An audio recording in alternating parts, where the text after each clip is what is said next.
Philadelphia, a Beasley Media Group station, broadcasting live from the Comcast Business Studios, powering possibilities.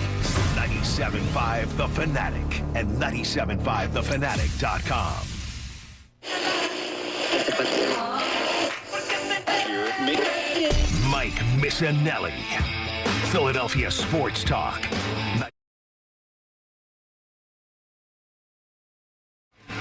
Good morning, everybody. It's the Mike Missanelli Show on the air. We got some football issues to talk about. If you were listening to our morning show, then you heard the dual press conference between Nick Sirianni and Howie Roseman. I think it's really interesting that they sit together almost every press conference now.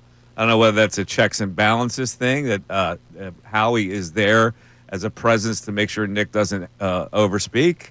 Whatever it is, it was kind of a general knowledge press conference, and ironically today is General Knowledge Wednesday. So Ray Dunn is here. We'll look at some of the things that were said. We'll play some of the things that were said as well a little later in the program. And so first of all, the head coach said that the whole focus is how do we do things better. They work with great detail to do things better, come together as a football team. And you do that by suffering together, is what he said. And I like that. You suffer together in training camp. You sweat and toil, except for the kicker and punter. He said they came in great shape, but now it's a matter of getting into playing shape. Howie chimed in with the little Joe Douglas love, having another GM in the building. Excited to have him back. Will be a resource for other people. On Vic Fangio, it's beyond scheme with Vic. Can they get the players to play his way? Can they relate to players? And they believe Vic Fangio can do that. So when we're talking about the Eagles and what might be their weak spots, it's the young players that have to fill in on defense. Though they have perfect faith in Vic Fangio that he'll be able to do that. And as do I, by the way. Howie, when he talk about culture, you draft guys if you do the right, and you tell them if you do the right things on and off the field, you can have the choice to stay here for a really long time. And his philosophy is draft, develop, sign. The tush push was brought up. The tush push. Focus on the things you can control. So when they were trying to take away the tush push, they didn't really react to it. They just kind of, let it play out. And as it plays out, the tush push is alive and well, and they will continue to work on making it a master play for them. On the defense, they like the talent that they have out there. They played young guys last year. The best guys, whether they're younger or not, will play. This is an experienced group together. If you look at it, when you look at it as young and inexperienced, in actuality, they are experienced because they've played together at certain times. They've also played together at one in college. They know each other's MO, and that makes it easier for them to blend in. And in practice, things will sort themselves out as far as position battles go. Practice is simply one mantra. Get better at football, right, Don? Now, you heard the press conference. You heard Nick Sirianni. You heard Howard Roseman. What impressions did you have? Well, that certainly was a press conference after a team won a Super Bowl. Yeah. I mean, those two guys could not be happier sitting up next to one another. Yep. You mentioned the suffer thing, which is just funny to think in the context of training camp in today's day and age versus what training camp was before. The suffering that is done in 2025 in training camp, not exactly the suffering that was done in training camps gone by. And suffering would probably not be the Sirianni mantra of the way he works them in training camp. And he's done well in what he's done with training camp and not working them, not overworking them. They've been a very healthy team under him, so I'm not saying they should be. But it was funny to hear him say that in lieu of what we know about his training camps. A couple of things that stuck out. You talked about the young defense and way they feel about that young defense. It also was pretty telling to compare it to 2018 coming off of the Super Bowl in 2017. I think you saw some of the lessons that Howie Roseman is already reflecting on from the last time they won a Super Bowl and how old they got quickly and how quickly things went down the line. He referenced the slow start in 2018, able to knock on the door in the second round of the playoffs that season, but then 2019 happens, 2020, and you kind of see the way things tail off. I think that was pretty reflective on his part to bring up the fact that those subsequent seasons didn't go the way he wanted them to go and the way that team trended.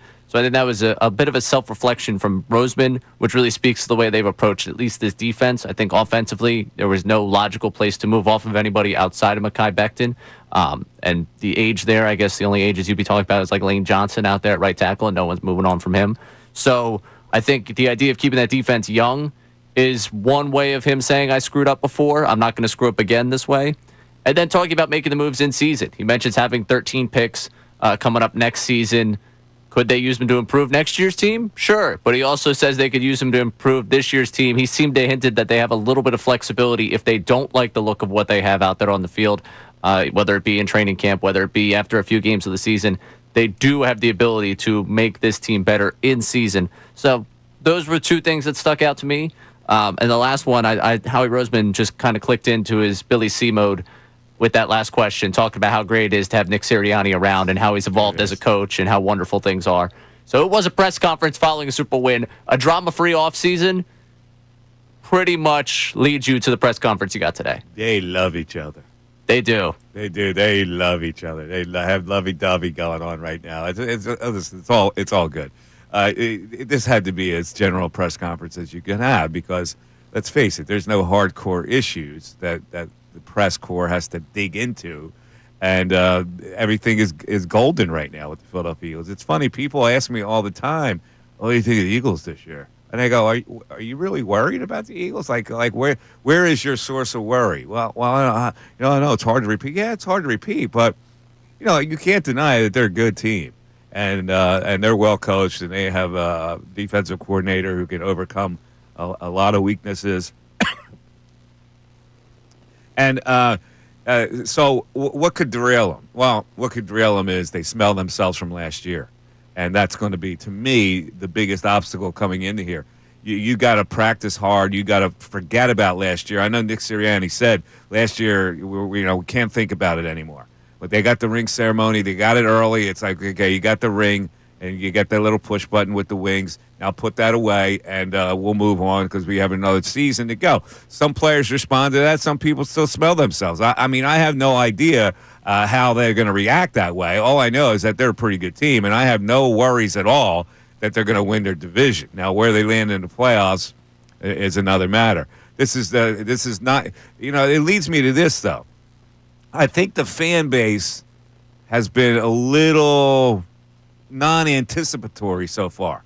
Now, I don't know why that is. Maybe we've been obsessed with the Phillies, but the start of training camp has not elicited the type of enthusiasm from the fan base.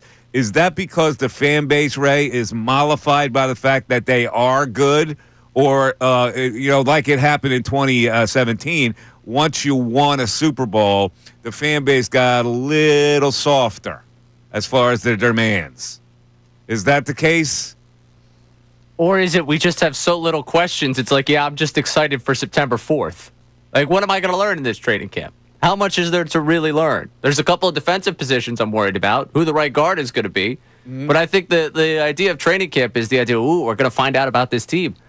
How much am I going to find out about this team before September? You're right. So we're kind of in a holding pattern. Would you say this is then a confident fan base that they're good?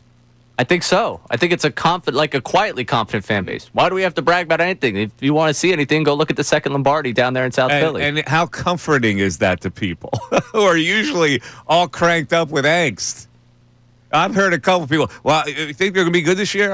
What do you see? Like, you see them not being good? That they're good, But, there's the other side that knows that and hasn't really been anticipating this camp until we get to actually playing football. So we'll talk about all that. It is General Knowledge Wednesday. The prize today is a 4-pack of tickets to the Offspring concert. Got to keep them separated. Ray, you got to keep them separated. Hell yeah. One 4-pack of tickets to the Offspring. And, of course, we're going to be talking about the Phillies and what happened yesterday with Christopher Sanchez, who has quietly moved himself into ace territory. That guy is unhittable when he's around the strike zone. It is unbelievable to me. And we'll talk more about that as the day goes on. Here's how you get in. 610-632-0975. Mike Missanelli Show continues.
Mike Missanelli Show, 97.5, The Fanatic. A little hard rock there, I tell you, where Guns N' Roses is playing in the background, which reminded me that Ozzy Osbourne died. About Ozzy going down finally. 76. Yeah, he was 76, but he was like 96. Oh, yeah. In real life age. But, yeah, that's a shame. Parkinson's disease got him for a really long time. The General Knowledge Prize today, 4-pack tickets to the Offspring. And that is Tuesday, July 29th, next Tuesday at the Freedom Mortgage Pavilion. So that's a good place to go to spend an evening next week.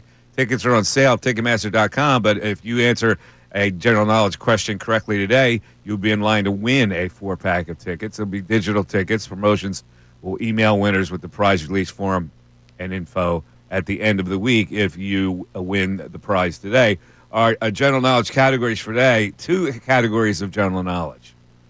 Easy general knowledge, more difficult general knowledge, musical acts by the letter N are the 3 categories today. All right, and let me move on to this Eagle thing. The notion of a repeat champion is a really interesting topic. And the Eagles are in a situation where it's difficult to repeat. In fact, Ray, you were talking about it's difficult to repeat as an NFC champion in the East, and it would turn into a promo for us. Yes, that soundbite. I was surprised. Yeah, so of all the things I've said. Yeah. So just for some history, we'll start with last year, 2 years ago, 2013. The Chiefs wound up going to the Super Bowl and losing. The 2022 season, they actually repeated and won the Super Bowl. 2021, the Rams went 5-12 and missed the playoffs. In 2020, the Buccaneers lost in the divisional round after having a 13-4 record. 2019, the Chiefs went to the Super Bowl, lost it.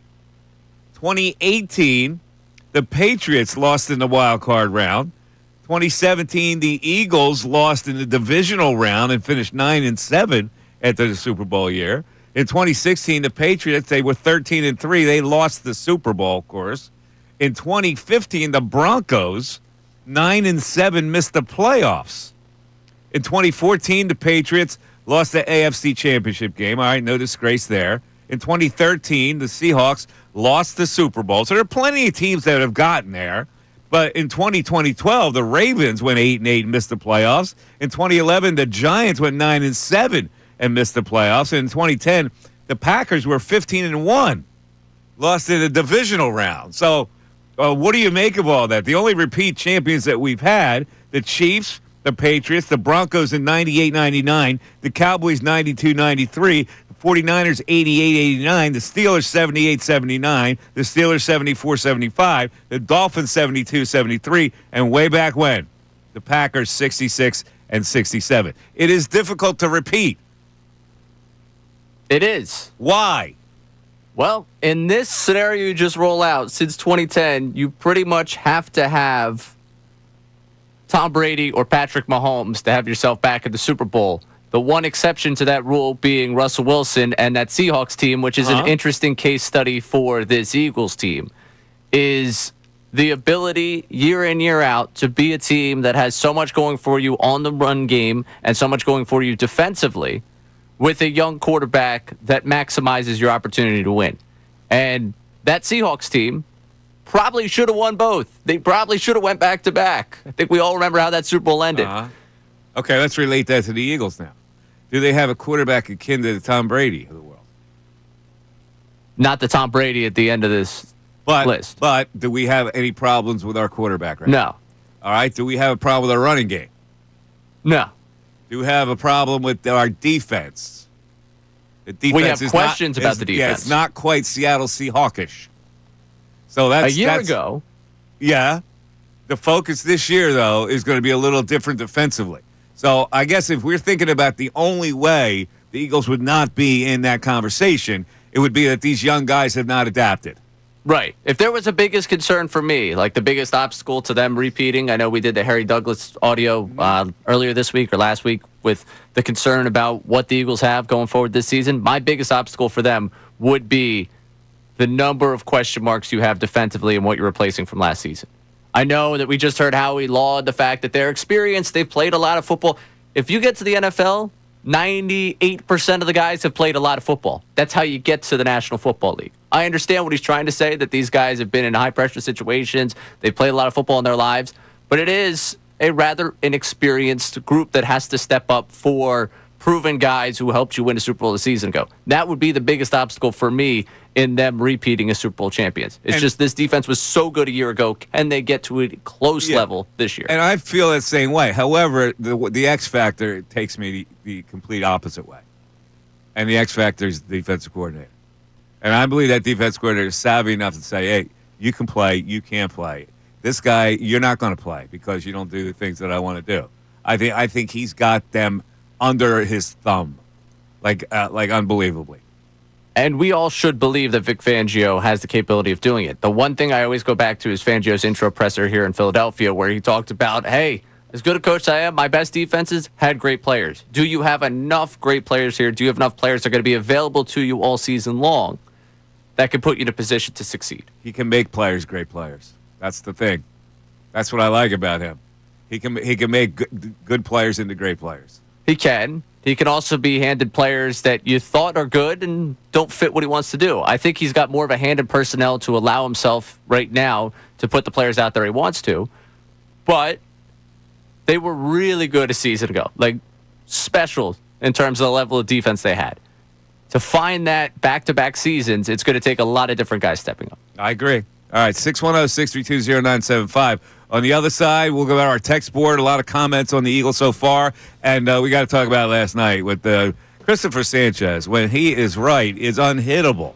I mean, I'm watching the guy last night and go, you can't pick it up. Where the angle he's coming from, you can't pick it up. He can pump up fastballs to get by you, and the changeup's unhittable when he's got his command. And most every start, he has his command. Just unbelievable. He is my number 2 starter in the playoffs. There's not even a question. 610-632-0975. Mike Missanelli Show continues. Now on 97.5 The Fanatic Sports Update. A complete game for Christopher Sanchez. I'm Ray Dunn with this Fanatic Sports Update. Christopher Sanchez pitched a complete game on Tuesday night, striking out 12 batters, not allowing walk, allowing 1 earned run. He's allowed 1 earned run in each of his last 6 games, lowering his ERA to 2.40 on the season. Rob Thompson spoke postgame on the performance of Sanchez and the Phillies' 4-1 win last night over the Red Sox. Just a fantastic performance, and he's determined. He wants to get it done. He wants to finish. He doesn't like coming out of games. If he's in trouble, he wants to get himself out of trouble. He's really grown up in the last couple of years. Phillies will go for a sweep of the Red Sox tonight at 7 o'clock. Jesus Luzardo on the mound for the Phils. Full attendance for the Eagles as they hit the practice field for the first time today in training camp. They're on the practice field right now. Nakobe Dean beginning camp on the active, physically unable to perform list. The only Eagle to be placed on that list. Looking at some of the reports already from training camp, Jahad Campbell will be practicing on the first day of camp. A big development for the rookie, who obviously coming back from injury. And Jeff McClain of the Inquirer saying Jalen Carter not participating in warm-ups, watching from the sideline. We'll get you more information on that when we can.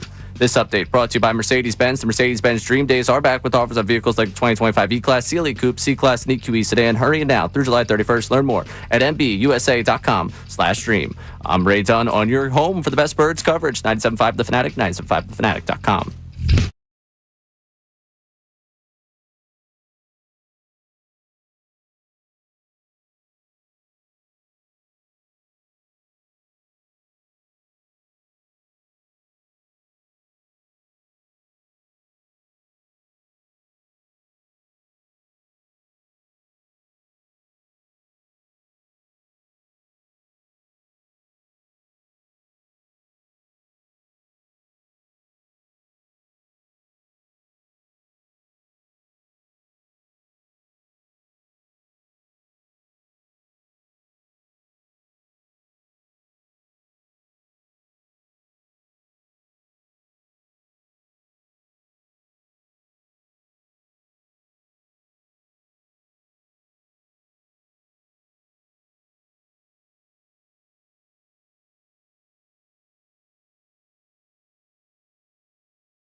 Show, 97.5, the Fanatic, the general manager with the head coach, faced the media this morning as the Eagles begin training camp. Boy, this couldn't come a moment too soon. Everybody anticipating the next season, coming off a Super Bowl season, the rings, the whole thing, and now we're ready to go. And, it's hard to repeat. And so we're going to be paying attention. At least the media is going to be paying attention to how guys play, the position battles. Interesting that the coach says that he's not going to get any position battles with the media. Well, we all know what the position battles are, so you're going to be asked about it. We'll see if you don't get any position battles with the media. But as a backdrop, Ray, let's play the one that motivated me the most.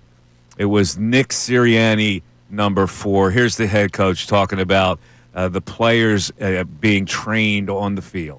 Yeah, anytime you're able to step out into the field, it's huge, right? Because we look at every day of how we're trying to get better. Our goals in training camp are to get, same thing. It's to get in great shape, playing shape. They came back ready for the conditioning test. They're in good shape, but now it's time to get in great playing shape because it's a little bit different. It's to work with great detail, right? Doing the ordinary things better than anybody else does it. How do we tackle better? How do we take care of the football better? How do we take the football away better? How do we fit blocks better? How do we take better angles on tackles? Those will be emphasized. And then how are you coming together as a football team each and every day? That's so important at this time to come together as a football team. And you do that through suffering together. Training camp, football practice isn't fun all the time, right? Training camp's not fun all the time, but you suffer together to come closer together. And so not only Jihad, but our entire team, we're trying to focus on, that conditioning, our detail, and also coming together as a football team. Let's suffer together, Ray. I love it. He's turning me on. Nick Sirianni. I'm finally coming to the Bill side. No, not really. All right, all talk took was talking suffer. Now you're over. You threw the suffering word in there. I like that. That's cool. All right, one more. We'll put a cap on it with Nick Sirianni, 11. Everybody's different. Our job is just to continue to try to develop them, and their job is to work their butts off to try to develop. Obviously a little bit more about them going through an entire season with them. What their strengths are, what their things that they need to work on are, and so you just try to continue to develop that. But every situation is a little bit different as far as rookies, veterans, second-year players, third-year players. All righty, and just to as an example from the kumbaya between the head coach and the general manager, let's do Howie Roseman, 7. That's a tribute to Coach and his staff about wanting young players to develop, understanding these talented players that can help us. We saw it last year with our team. Really, we've seen it since Nick's been here that they want the best players to play. And if they're young players with incredible talent, that's why you're drafting guys high. And it's a great opportunity for our young players to understand that playtime is available. And that's going to be sorted out through competition, through every day. There's not a day that goes by that we don't talk about this roster, including in the off season, and talk about what we're looking for and what we're seeing and what we really need. And so I think our message to our players is go compete, and let things lay out there. And it doesn't matter if they're here 1 year or 5 years. Obviously, I think on defense we only have 3 guys over 25 years old, but they've been playing football for a long time. And for those of us who are worried about not getting ready for this season and falling too back far on your laurels of last year, I got to hear Howie Roseman, 10, Ray, please. I'm very fortunate to have someone sitting next to me who's thinking about that from the time the season ends, the confetti falls, and he's talking about what we're doing next year, and he's thinking about ways to improve. He's constantly evolving his thought process. He's picking the heads of every expert we have, not only in this building, but throughout this league and every league, and I have tremendous confidence in his ability to get our team ready to play. And so I defer to him on those things and the conversations that we have where where he's telling me the why of it is so in depth and so well thought out that it makes me sleep really well at night. Oh my God! First of all, I called bull feathers on the. He's talking about next season as the confetti was falling. But I called bull feathers. Yeah, I don't think so. That didn't happen. That's an exaggeration. But it makes him sleep better at night, Ray. I'm so glad he's sleeping good. Oh my God! How he is so confident in his head coach and his preparation and his detail that it makes him sleep well at night. I love it. I'd sleep good too if I had 2 Super Bowl rings and was going to Canton. There you go. People are saying, Mike, you're being sarcastic. I am not being sarcastic. I am not. Listening to all this stuff, everything is wonderful. Everything is beautiful.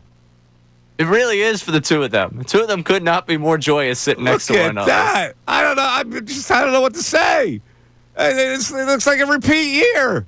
The way everything's buttoned down. That's it. You know what? Pencil it in. We've got it.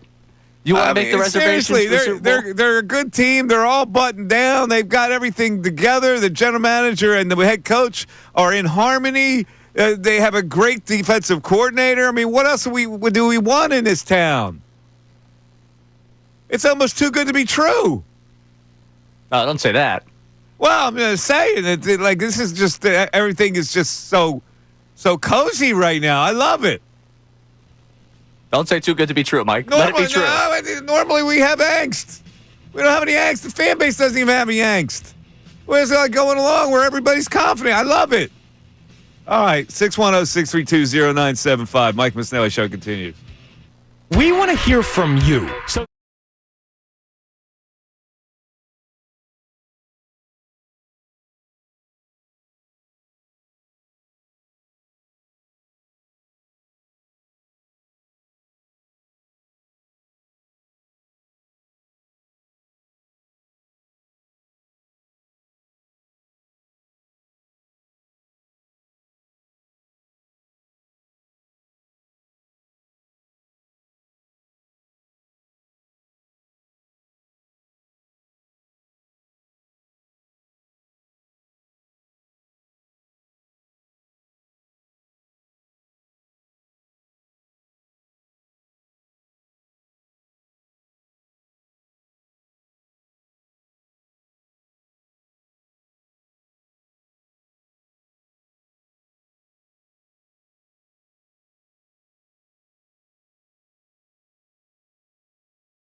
Well, Jason Stark on at 11:25 to talk some Philly issues as we get close to the trading deadline and what may be happening with your fighting Phils. But last night, Christopher Sanchez, man, he is tough to hit.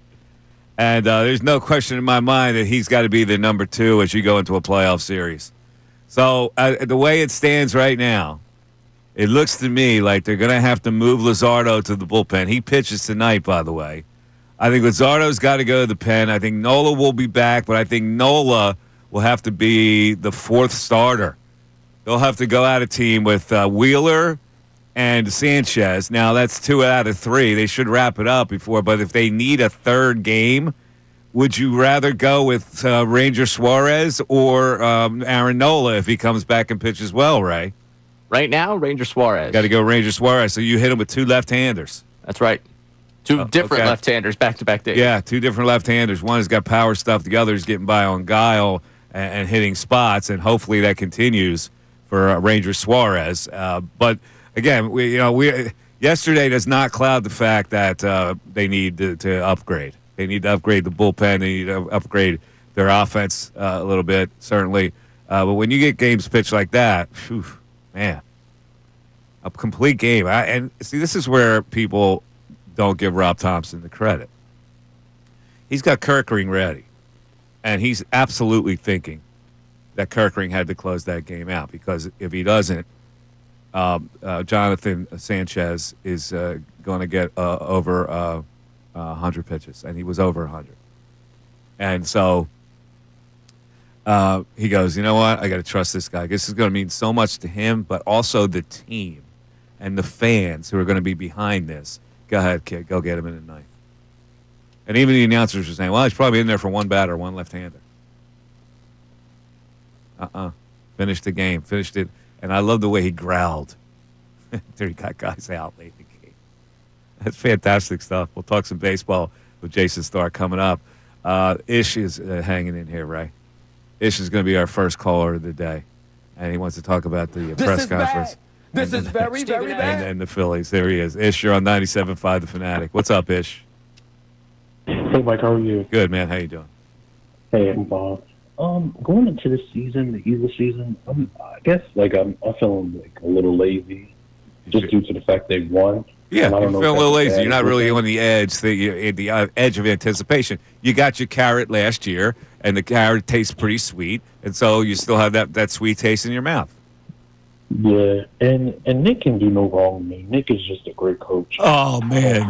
I wish somebody would have asked him, hey, Howie, what was it exactly that stood out to you when you interviewed Nick Sirianni to know that he'd be this kind of coach? I don't think anybody's asked him that question. That would be my question.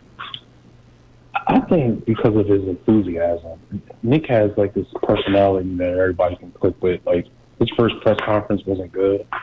And I think that shows, being a human being, that you can improve over time. And he has improved over time. He has. No question. He's more of a leader now than he was when he started. Yeah, and that's why we should give people time to grow as humans. And with the Phillies last night, we do need bullpen help. I do like Christopher Sanchez, but my question is, will this last? And I think Aaron Nola should go to the bullpen. Yeah, Aaron Nola would not be a good bullpen candidate. He doesn't have swing and miss stuff a lot of the time. He should be in your starting rotation. Okay. All right. Yeah. He should be, because you need another right-hander. You can't have 3 left-handers in your rotation. You need another right-hander. Okay. I have two more quick questions. What do you think about the guy from the Diamondbacks, the Sanchez? Eduardo? Oh, Eugenio Suarez. Yeah, my bad. Eugenio Suarez. What do I think of him? I don't know. Where would he fit here? What would you do with him? He's the third baseman. Would you make him your DH? And then what do you do with Schwarber? You play him in left field? Yeah, in my opinion, yeah. That's what you would do? You would acquire Suarez, play him at third base, move Bohm to where would you do with Bohm? Oh, you would make him a DH. I'm sorry. You make Suarez the DH. You leave Bohm at third, and you have to put Kyle Schwarber as your everyday left fielder? I just want another power bat. Okay, well, that's what I'm asking you. Are you okay with Schwarber in left field? Because that's what it would have to be. Yeah, I can't say yeah. That's just Rob Thompson. You can't have your cake and also eat it too. You know what I'm saying? Oh, okay. Yeah, I do want a general knowledge question. All right. Well, here's your general knowledge question. Speaking of cake, Ray, I heard you like banana cake. Is that true, Wayman? You like the little fluffy bananas and like Wayman's? Banana cake. Where'd you get banana cake? Ish, you're struggling. You're struggling with the rice stuff, bro. You got to spiff it up. You get better material. All right, here's your general knowledge question. This is the easy general knowledge category. In the fairy tale, who planted magic beans and then met a giant? Jack and the Beanstalk. Oh, look at that. He gets it. Jack and the Beanstalk. Ish. Oh, my God. That's simple. Ish. Gets one right? Good for Ish. All right, right. Very happy for Ish. Here's your easy general knowledge. What type of creature doesn't like garlic, sunlight, or pointy pieces of wood? Vampire. That's correct. My God, these are gifts. Yeah, thank you. Appreciate but, the categories are going to get harder. I wouldn't get all, crazy. Well, if Ish got one right, I felt like I had to. I mean, the bar was on the floor right there. I had to trip over the bar to get over it. It was. The audience won. Ray won. What is the text board saying so far about the great press conference or the Phillies? D from downtown checking in on the Eagles. They're real and they're spectacular.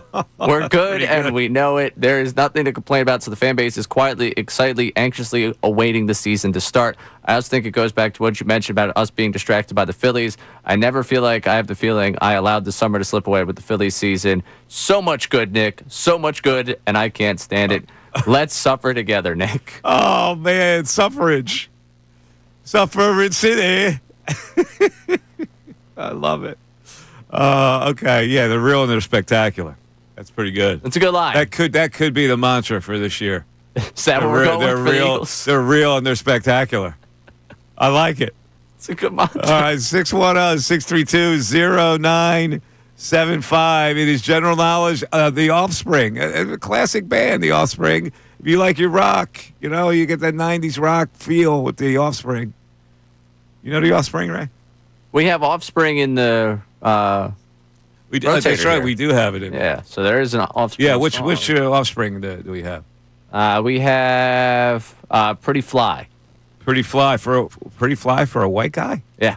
That's Offspring? That's apparently so. Really? Yeah. I'll look it up, but that's what the rotator's telling me. Okay. 610-632-0975. Mike Missanelli Show continues. Now on 97.5 The Fanatic Sports Update.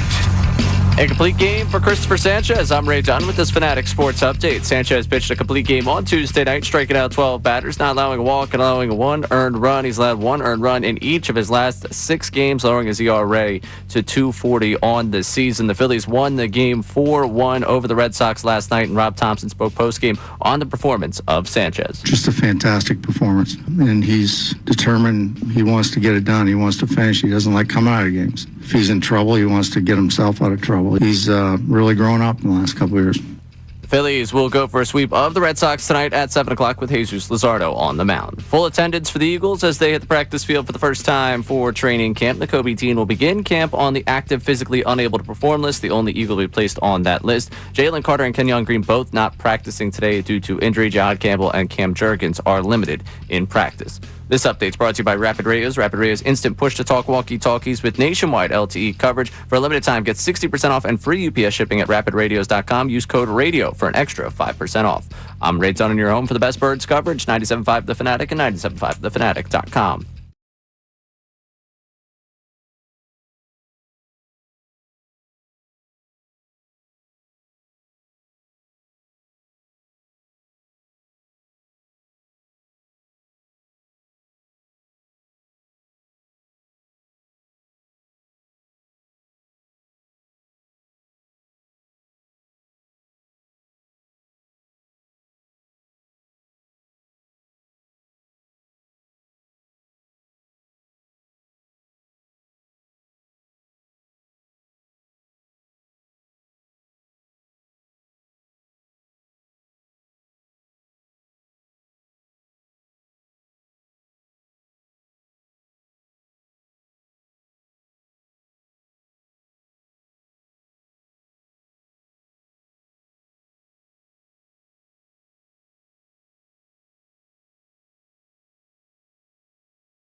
Show 97.5 The Fanatic, 610-632-0975. On a General Knowledge Wednesday, we're giving away Offspring tickets at a concert next Tuesday. I'm looking at their body of work. They've got a lot more hits than I thought.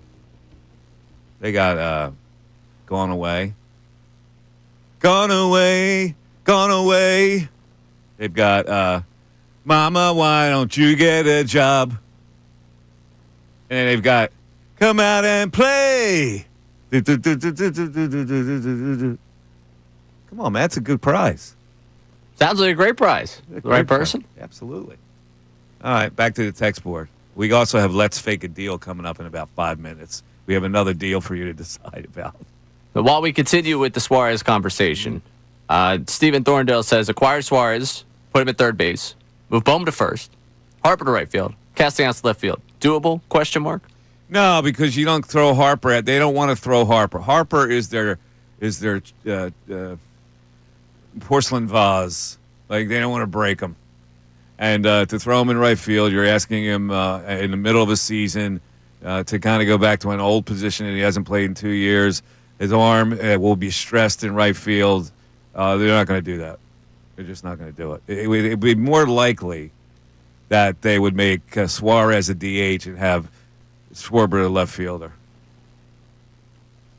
It's more likely that would be the case. That would be. I think we, about a month ago on this show, said we were done talking realities in which Harper moved to the outfield because neither one of us thought that was possible. No, not gonna happen. It wouldn't happen. No, I don't think they wouldn't do that to him. If it was a lesser player, they might, but it's Harper. They're not going to mess around with that. No, hey, you got two guys playing different. Well, so okay, he said move Castellanos to left field.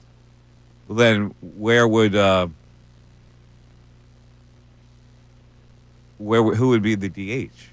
Schwarber stays as the DH in that scenario, and he's acquiring Suarez to play third. Right. Bohm first. Bohm moves. So you're first. changing 4 positions. Now, no team is going to do that. No team is going to mess up 4 positions.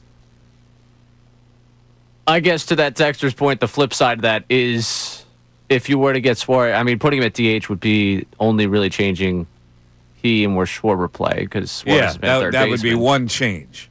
And Schwarber's played left field before. Yeah. That would be the least likely mess you up change. Right.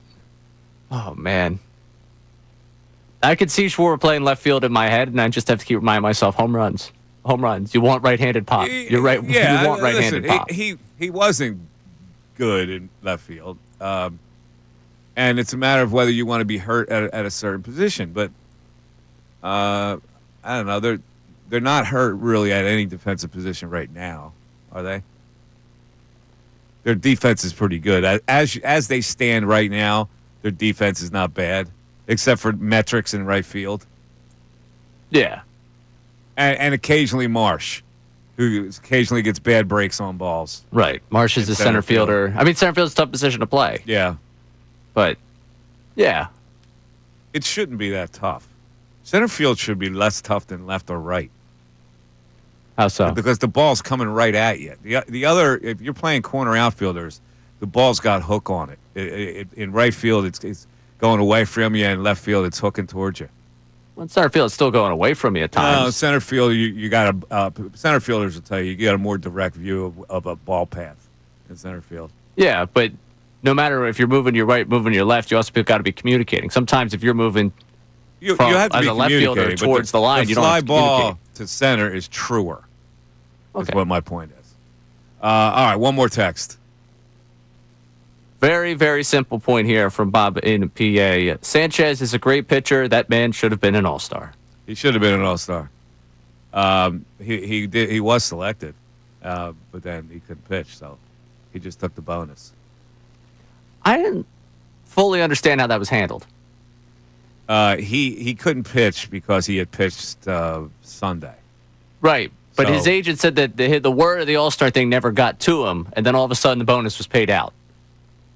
Well, I don't know. Maybe it didn't get to him, but they apparently had inquired on his availability and then didn't ask him because you don't ask a guy. You can't invite a guy who can't pitch in the game. So that when the Phillies found that out, that he was going to be asked and would have been asked, had he not pitched, they gave him the bonus. Benevolently for them. They could have, they had no other choice, really. You got to quibble for that? No. Quibble on that bonus and give you a guy a red ass? Yeah, just the timeline of it was weird to me. Yeah. It's a quirk of Major League Baseball rules. All right, it is 11 o'clock on the Mike Missanelli Show. You're listening to 97.5 The Fanatic, WPEN HD1, Burlington, Philadelphia, Beasley Media Group station, broadcasting live from the Comcast Business Studio, powering possibilities. It is 11 o'clock, and it is time for Let's Fake a Deal. It might be a bullpen pitcher. It could be an outfielder. Or what if it's both? Let's find out on Let's Fake a Deal. Here's your host, the 17th Assistant General Manager of the Phillies, Mike Missanelli. Yes, I stayed in that seat, by the way, because of our Mason Miller trade of yesterday that included Andrew Painter. Apparently, a lot of people were listening on that one. So I got and somebody brought me coffee. For the first time in a really long time, with the 17th general manager seat on the back row, I was brought coffee by Ruben Amaro Jr. The table is within sight, Mike. You might sit at the table soon. Ruben Amaro Jr., Greg Murphy, and the Philly Fanatic brought me coffee. And I said to Ruben, "What the hell kind of sport code is that?" No, I didn't say that. In any event, the Let's Fake a Deal for today is the Phillies acquire from the Baltimore Orioles Ramon Laureano, who has 13 home runs and an 869 OPS in 73 games this year, and our old buddy Sir Anthony Dominguez, 3.63 ERA, 11.6 Ks per 9 innings, and he's pitched 39.2 innings, a low inning total. He's fresh. The Orioles get Arun Escobar, the infielder, who's the number 6 prospect, and right-handed pitcher Gene Cabrera, the number 12 prospect. This is silly. Would you do this deal? Of course I would. Why would you not do this deal? It's a no-brain deal, Ray, don't you think? So this deal is designed right here to question how big will the Phillies go. If the Phillies get you this deal, and that's their solution to the right-handed side in the outfield, and Sir Anthony becomes one of their answers to the bullpen, but you don't go and get a lockdown ninth-inning guy, and they end up protecting these top 3 prospects that they seem pretty set on keeping, would you walk away August 1st with these 2 guys and potentially one more bullpen arm and feel satisfied with this team's ability to compete for a World Series? This is kind of the best of both worlds in a lot of ways. You keep your prospects, your main prospects. You get 2 guys that will definitely help you. Now, will they help you to the extent where they're going to take over the top? Maybe not, but they do make your team better. And, I'm a guy that needs a few more bullets in the chamber. So you're doing the deal? I'm doing that deal, yes. But would you wake up August 1st feeling significantly better about this team's chances of raising the trophy? I would not feel significantly better, but I would feel better. And this would be a deal that would indicate that I could not do any better. So I would go, okay, I'm good. I'm okay with it. Now let's see how it pans out. Yeah, this deal is constructed basically in the response to what Dave Dombrowski and John Middleton have said over the last week. Yeah. Where, hey, we got to make sure that we can't spend an arm and a leg. This is not an arm and a leg. This is a big toe and, maybe a kneecap. It's not an arm and a leg. You can get a knee replacement. You can't get a knee replacement. And you don't need a big toe. Do you not? I feel like that's a balance thing. Little toe then. Yeah. So I think the pinky is the one. You don't need the pinky. The big toe is the captain of the toes. So, and to some people who might say, well, this is pretty cheap from the Phillies' perspective of what they're giving up. Mm-hmm. I feel like for both these prospects, they're in the midst of seasons that have elevated them. I think when they finally reshuffle the prospect list, I would imagine Gene Cabrera ends up somewhere like 7 or 8 for this team. He's right now number 12. Yeah. So they're probably getting rid of these 2 guys at peak prospect value.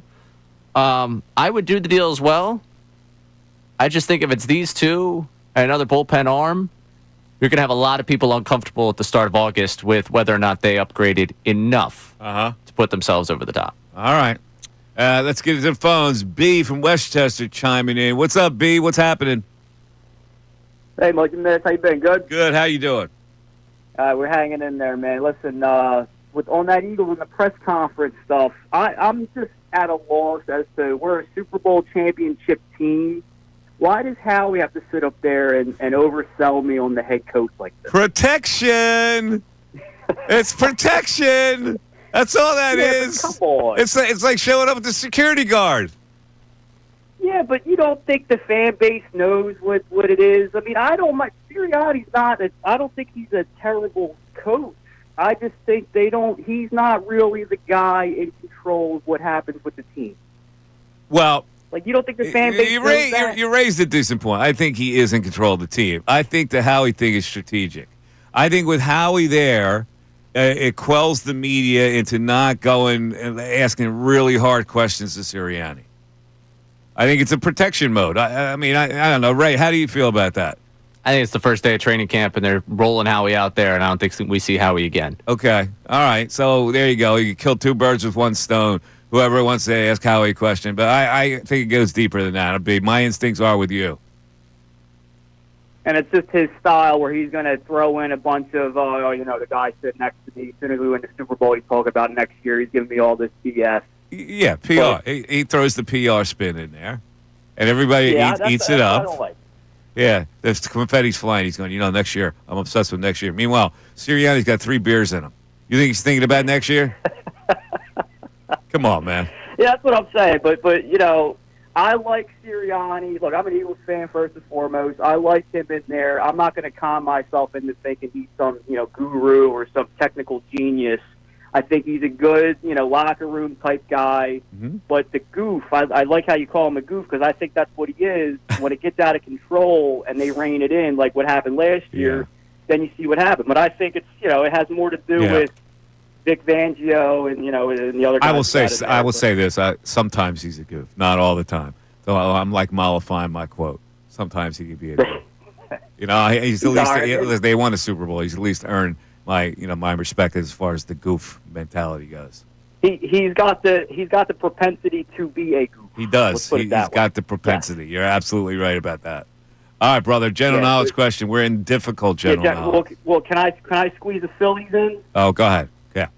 Hey, I'm not big on Dombrowski, but the comment he made about the guys internally having to step up, I do agree with that because you got these big guns with the big contracts, the Harpers, the Turners. I like what Schwarber's done. He's improved as a hitter, and he's still giving you some power numbers. But I don't think they should sell the farm necessarily, Mike, because even if they get another big bat, that's just another dude they're going to be left on base, left in scoring position if these big guns aren't coming up big in playoff time. That's really I get it, but he also is referring to guys like Stott and Kepler, and those guys are the ones that have to step up. Well, Kepler was a violational signing. I put that on Dombrowski. Stott and Bohm, to me, have both been a little disappointing offensively. I think Bohm's been fine. He just doesn't hit for power, but I think he's been fine. I think they miss Bohm. Yeah, but I think 2 years ago, don't you think 2 years ago they thought Stott and Bohm were going to be like these big up and coming? I don't think they ever thought Bohm was going to be a power hitter just because of the way he hits. But Stott, they expected would contend for a batting title at one point because he came up, he had a knowledge of the strike zone, he worked counts, and somehow he's lost his confidence. You can see that he's lost his confidence. He missed the pitch, he fouled it off to left. The third base side yesterday, and he started grimacing because he missed the pitch and his timing's not there, and he's getting down on himself about it. Like when you grimace when you hit a foul ball, you go, "Man, I stink," and when you keep telling yourself you stink, you can never get out of a rut. Yeah, no good. But we got this starting pitching, though. I would hate to see it get wasted without a World Series title. So, I just hope something happens where they get over the hump. That's all I can hope is fans. All right, man. Here's your general knowledge question. What is the only country whose name starts with the letter Y? Letter Y? The letter Y. I don't know if this is still a country. Yugoslavia? Yugoslavia is no longer a country. You were right on this. You should get it right for saying that, but You're out. Sorry. You're out, Tom. Right, you know that? Yemen. Yeah, that's correct. But I'm not going to give you that one. Oh, come on. Oh, no, I'm not. I just asked you if you knew it. I didn't say I'm going to give you a chance to steal. All right. Go ahead. All right. Here is now. This is supposed to be hard general knowledge. This is easy general knowledge. When is the only time that Freddy Krueger can hurt you? Night.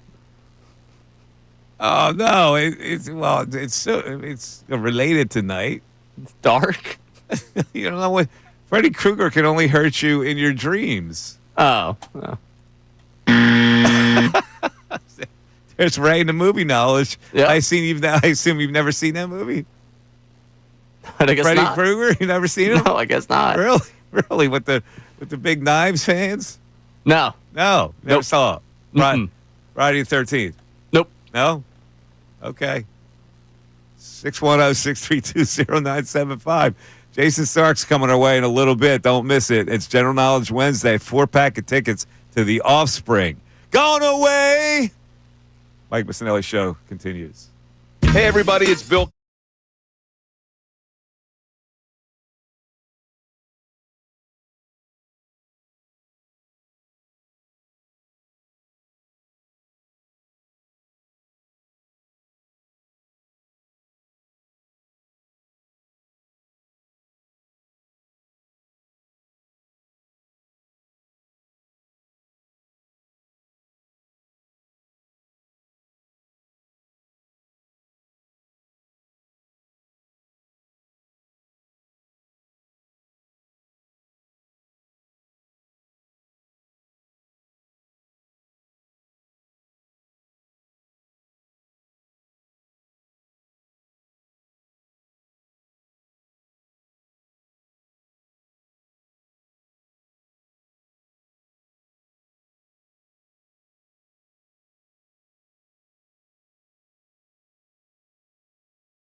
Hey, there's a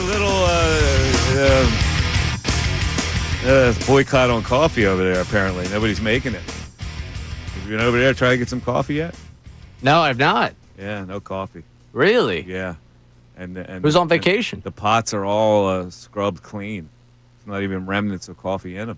Are they doing best of down there? Nobody's taking the initiative making coffee down there. To walk the hallways? That's where all the important people are, too. That's why I'm asking if they're doing best of down there. Yeah, I don't know what's going on down there. I went down there twice already to get some coffee. Nothing. Wow. That's disappointing. I can't sit there and make it. I got to get back. It takes exactly the time of our break for me to walk all the way down there and get back, and we're playing the return music. Yeah, that's the tough part about going down there. I do feel bad about taking the coffee that someone else has made, but I don't have the time to make said coffee. Exactly. We can't sit there and wait for it to slow drip. All right, let's get back to the text board. What we got on the text board today? We got a lot on the YouTube chat right now chiming in on the Let's Fake a Deal. So as we're reading this out, I will go consecutive comments here. Okay. Ugh. No. Yes. Really? Scraping the bottom of the barrel. I mean, slightly something for basically nothing. I'd do it. It's not something I'm cheering for, but I'd do it. Underwhelming. Well, Dominguez, maybe we can go get Kimbrel again. Listen. It's underwhelming in the context that Mason Miller is a prize out there that you would like to land. But as John Middleton said, these players sometimes are not available. And so you can't pay an arm and a leg for the players if they're not available because they're going to ask you for an arm and a leg. So you do what you can. The question I ask people who say, ugh, does this help you more than you are now? Does it make you better than you are now to acquire a guy who's got 13 home runs and an 869 OPS as an outfielder, and Sir Anthony Dominguez, who, while is not a primo guy, still has late inning stuff? It's better than what you have. It certainly is better than what you have. Is Sir Anthony Dominguez better than David Robertson? Right now, I guess I'd have to say, of course he is. I haven't seen David Robertson on the mound yet this year. David Robertson, 88 to 90. This guy comes in, he throws 98. Anybody who's 98 is better than 88 to 90. Carlos Hernandez, better? You keep bringing up Carlos Hernandez as the one example. Sir Anthony Dominguez Johnson has been pitching all year long for a big league team. Yes, but you said anybody that throws 98 miles per hour I'm talking about in the context of a major leaguer. As compared to that other guy failed miserably. He has a track record of failure the last 2 years. So Anthony Dominguez has been fairly successful. I understand that. I don't think you do. I'm just saying, Sir Anthony, I'd like it. I'm not telling you that this is like the August 1st I wake up, yep, I'm dreaming of the parade now that they've made this move. Here's the question. We should ask this question. If this is the only thing that you can do, for one reason or another, the rest were unavailable, the price was too high. If this is the only thing you can do, would you be okay with the deal? That people are answering this question thinking that they bypass better deals. If this is the best you can do, is that not a good deal? Yes, but I think the other people would ask you, if this is the best you can do, is there anything that you can do now to really put yourself in a position where you feel like you're going over the hump at the trade deadline? Listen, I don't know. If you put Andrew Painter into the deal, I'm sure you could do better. If they don't want to put Andrew Painter into the deal, if that's out completely for them, then you're talking about doing a deal with other people. And if you're doing it with Arun Escobar and Gene Cabrera, you're giving away nothing, basically. 610-632-0975. Back after this. Now on 97.5 The Fanatic Sports Update.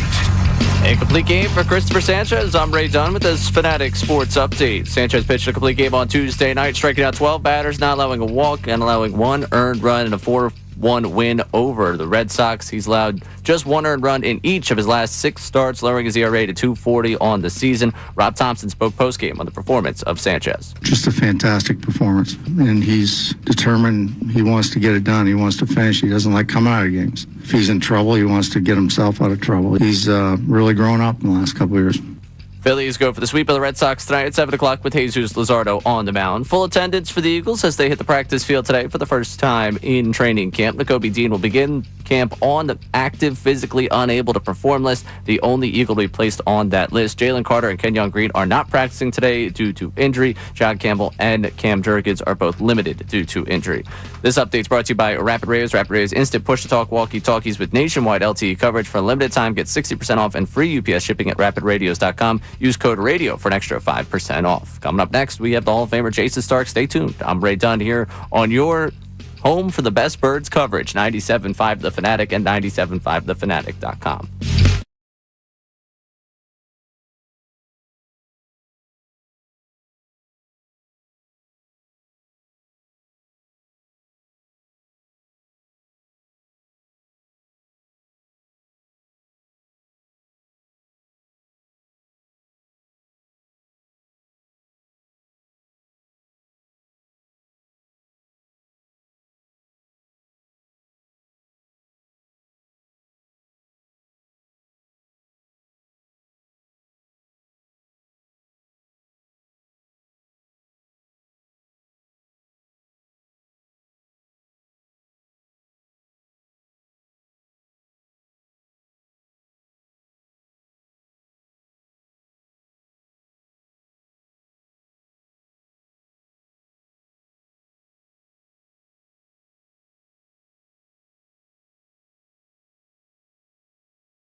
11:25, Mike Missanelli Show, 97.5, The Fanatic. We're talking some baseball issues, and every Wednesday, of course, we bring in our ace, the man who has been covering baseball for a really long time. You read his stuff on The Athletic. He's got a podcast called Starkville. He is always in demand for his baseball acumen and knowledge behind the scenes, and he always discovers the weird and wacky, like catcher's interference 2 straight days in a row. One that's a walk-off winner. He's the great Jason Stark. Hello, Jason. Mike. How's it going today? You feeling good? I have catcher's interference on my brain, but I'm good. How are you? Good. I was saying yesterday that there's a flaw in that rule. First of all, you shouldn't be awarded first base on catcher's interference. It should be a ball just like a balk is to a hitter. And second of all, there should be a rule that says you can't get a walk-off win with catcher's interference. Are you on board with that, Jason? Well, it's not a thing that has ever come up, except for one time that we know of, right? In the last yes, and years. It was distasteful. The Phillies won the game, and it was distasteful. I'm going, what? It was distasteful. It was bizarre, but it was distasteful. It was distasteful. I don't think you earn a win with catcher's interference.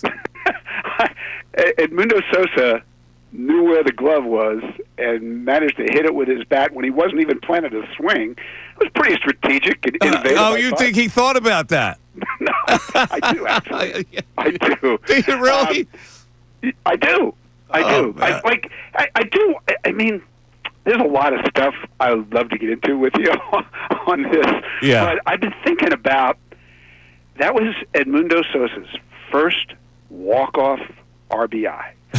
And, you just asked me if I thought he earned it. And it is, it's a good question because, think about this, Mike. He put no balls in play. He didn't walk. He didn't get hit by a pitch. He didn't get credit for an at-bat. He didn't even make contact with the pitch that ended the game, and he still got the first walk-off RBI of his career. That's what I'm talking about. It's an oddity of baseball that should be not loopholed. There's a loophole of winning.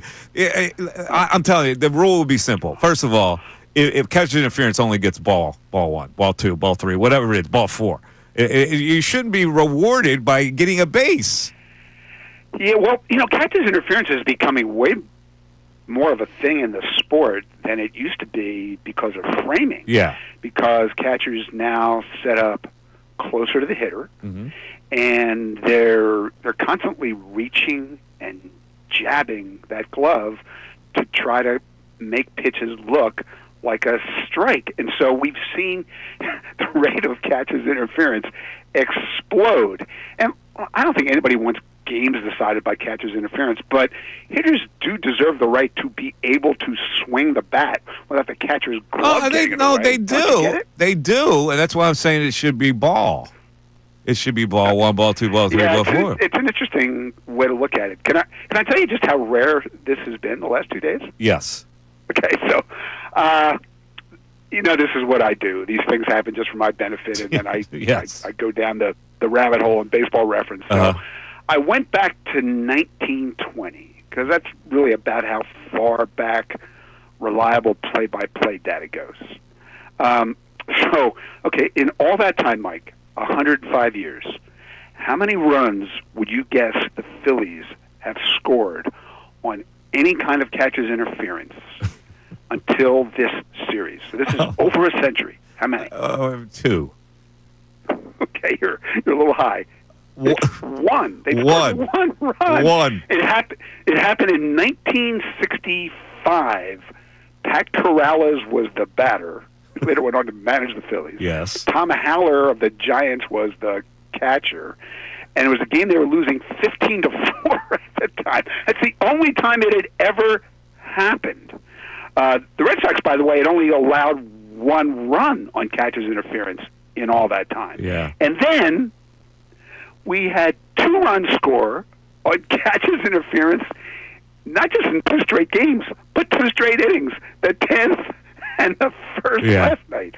Baseball is amazing, to quote Tom McCarthy. Yeah, seriously, it really is. All right, let's talk about the guy last night who pitched, which it leads me to a bigger, because people go, well, the Phillies aren't complete enough to get through the playoffs, but they have a second ace. That guy is practically unhittable at this stage, Christopher Sanchez. And so we're talking about Wheeler and Sanchez in a 3-game series. It's pretty hard to beat, don't you think? Well, if you're going to make your argument for why the Phillies can win the World Series, you definitely start with those two guys in particular and the rotation in general. I talk a lot to people from other teams about the Phillies, and I hear this over and over. Like they're the one team that these other teams play, other good teams, and say every night it feels like they've got a better pitcher than us. And with Wheeler and Sanchez, nobody's got two guys like this from the left side and the right side who can just dominate a game in various ways, very different ways. I mean, Wheeler can do it in just with his fastball if he wants, or he can mix it up if he wants. Christopher Sanchez, I mean, with that sinker, guys don't square it up. And then with the changeup, if you saw any of the quotes coming out of the Red Sox clubhouse last night, they were geared up for that changeup.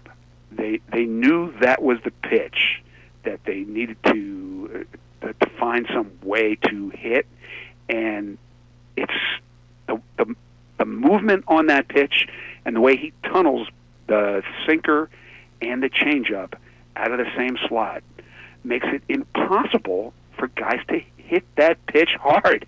It's amazing to watch. Amazing. Yeah, it really. And you look at it. Let's do some simple math here. 2 of 3 with those guys. 4 of 7 with those guys. That's pretty good odds, right? That's what it takes to win a series.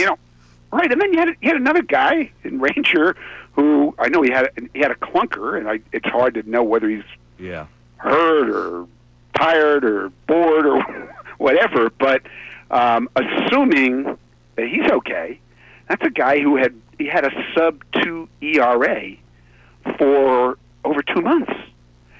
And I mean, I think Luzardo probably winds up in the bullpen. Yeah, I agree. In the first round. Yep.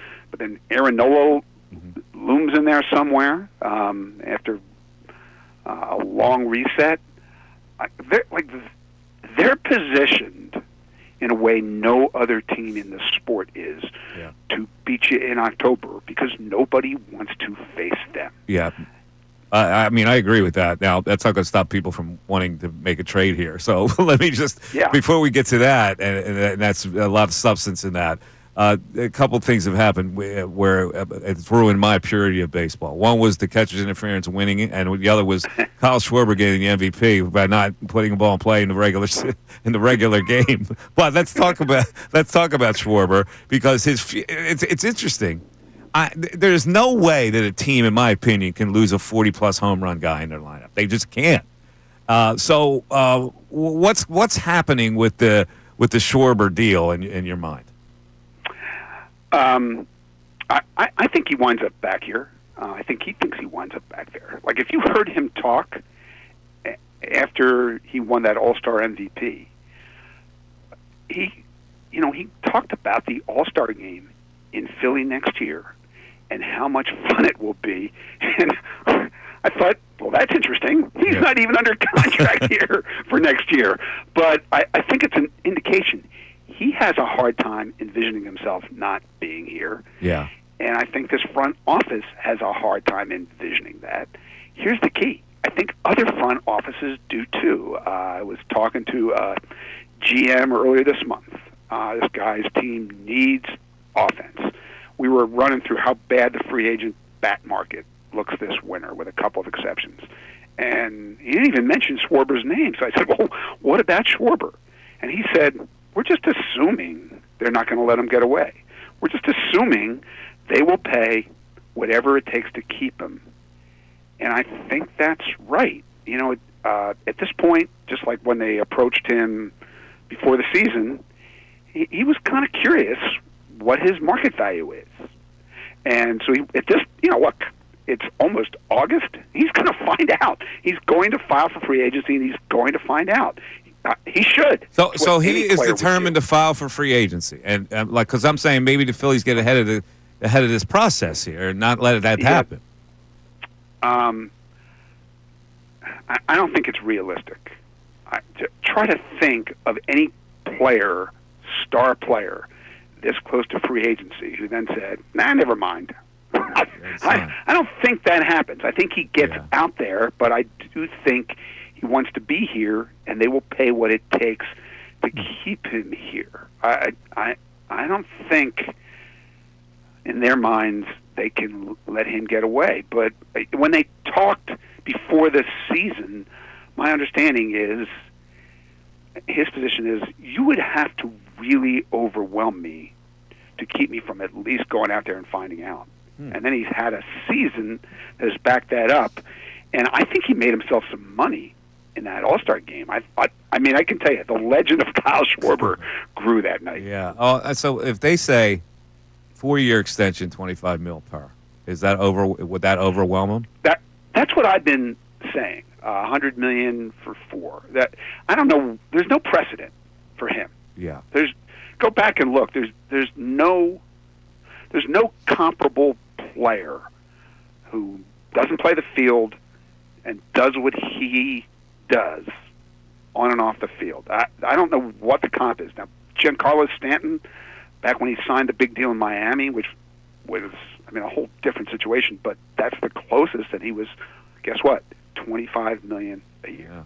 I think that's about the right rate, and I think 4 years is about the right number of years. It's actually a little too much, but you're going to have to pay it. Yeah, let's get that done. Let's get it done. All right, let's get to the meaty stuff here. Everybody's making deals. We do a Let's Fake a Deal segment every day now at 11 o'clock. So the question, everybody thinks they need the bullpen guy and the slugger. What say you, and what's the biggest priority at this particular time, if it's not both? Yeah, I think it's bullpen, and my gut feeling from the people I've talked to is that Dave is lining up his biggest chips to trade for some big-time power bullpen arm that he can control beyond this year and fix this bullpen beyond this year. I'm not saying he won't get a bat, but if he gets one, it's probably just a right-handed part of a platoon and probably someone that just falls into his lap. So, I've dropped these names on you before. Johan Duran, or Felix Bautista, guys like that. Someone else could pop out there. They've been told by the A's they don't see themselves trading Mason Miller, for example.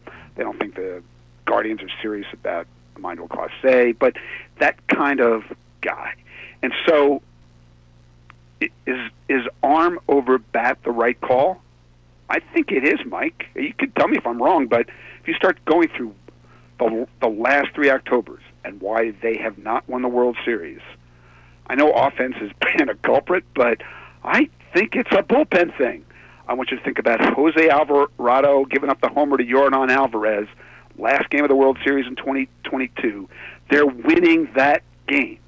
Think about Craig Kimbrell in 2023. Not for too long, but think about that.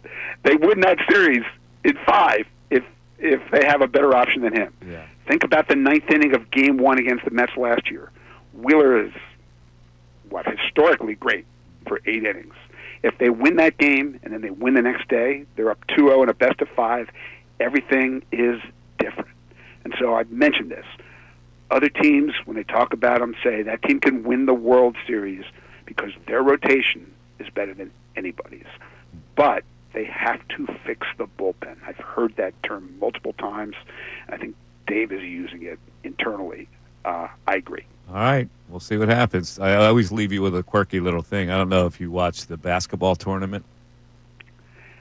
I watched 1/4 of one game of it with Boeheim's Army. Yeah, you know that Boeheim's... Yes, Boeheim's Army was upset by We Are D3 on their home floor in front of Boeheim last night. Yeah, 2 nights ago, but yeah. 2 nights ago. Yeah, that was really enjoyable. they let a kid who I'd never heard of score 34. 36? Yeah, 38? yeah. Somewhere. Poor Jim was coaching for the sidelines, too. He didn't like it. We do this with Jason because Jason's a proud Syracuse member.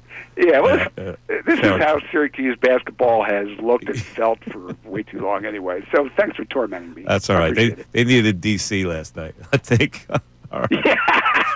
Yeah. All right, Jason, always a pleasure. We'll talk to you next week. Great to talk to you, Mike. There he is, the great Jason Stark joining us. He joins us every Wednesday. So there you go, Ray. Not a bat, an arm is the bigger priority.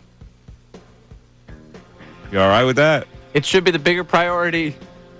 But much like we say in the Let's Fake a Deal intro, let's do both. Why not both? Let's do both. 610-632-0975. We get to Nick and Brian and your text after this. Andrew Salciunas, Sean Kincade.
Mike Missanelli Show, 97.5, The Fanatic. Coming up at 12 o'clock, it's the news at noon. We should have some kickers in the news at noon. Nick Sirianni and Howie Roseman spoke today. We'll get back to some quotes, and we're going to pump you up with some inspirational stuff with those guys. But right now, let's get to the phones, and let's talk to Nick in Briar Cliff. Nick, you're on 97.5 The Fanatic. What's up, bud? Morning, Ray. Morning, Mike. Good morning, Nick.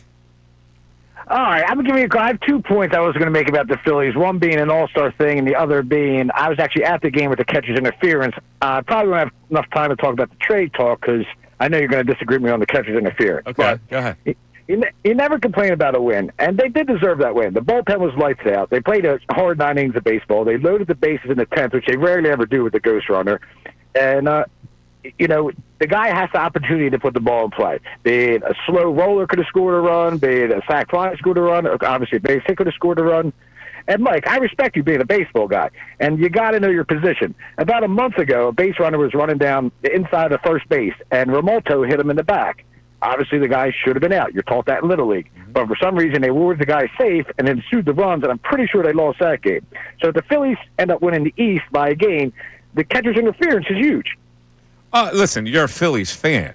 I assume that you think that that's a good win for them. And it was a good win. They won the game. That's always good. I don't like the nature of that being awarded a base. I don't think that you should win a game on a catcher's interference. It's not a baseball play, really. And so I look more at the purity of baseball than anything else. I think it's a lousy rule that you get rewarded for first base on catcher's interference. I think it should be a ball.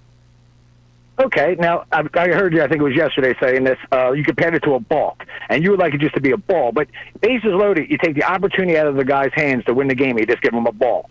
So that's kind of unfair. Just like a balk. Wait. How are you taking the opportunity out of his hands? It's just a ball. He's got another pitch that he's, let's see. Unless it's ball. Unless it's if he made contact, you're preventing him from making contact with the baseball. Suppose that contact would have been a foul ball or a ground ball or an out. You can't assume that he made contact, it would be a hit. But even if it was to be a foul ball, at least the ball would have a chance to go into play. You're taking the chance from the ball going into play because you stopped play. And it could have been an out if you put the ball in play. It could have been. It could have been an out. What about the other team? The other team is taking the opportunity. You say you're taking the opportunity away. You're not taking the opportunity away. If it was a ball, you get right back in the batter's box and you try to hit the next pitch. You're not taking the opportunity away. Just like you said on the balk, they only award a ball. Yes. They award a base runner a base because why? You took the opportunity. They award the runner on base to advance. Not the batter. The opportunity. Yes, you took the opportunity away from the base runner to advance. It's the base runner, not the batter. It's different. Because the pitcher's balk affects the base runner. A catcher's interference affects the batter. They are different. You're correct. You're taking opportunities away. You're not taking an opportunity away from the batter because he's got another swing. You're not. You're just not.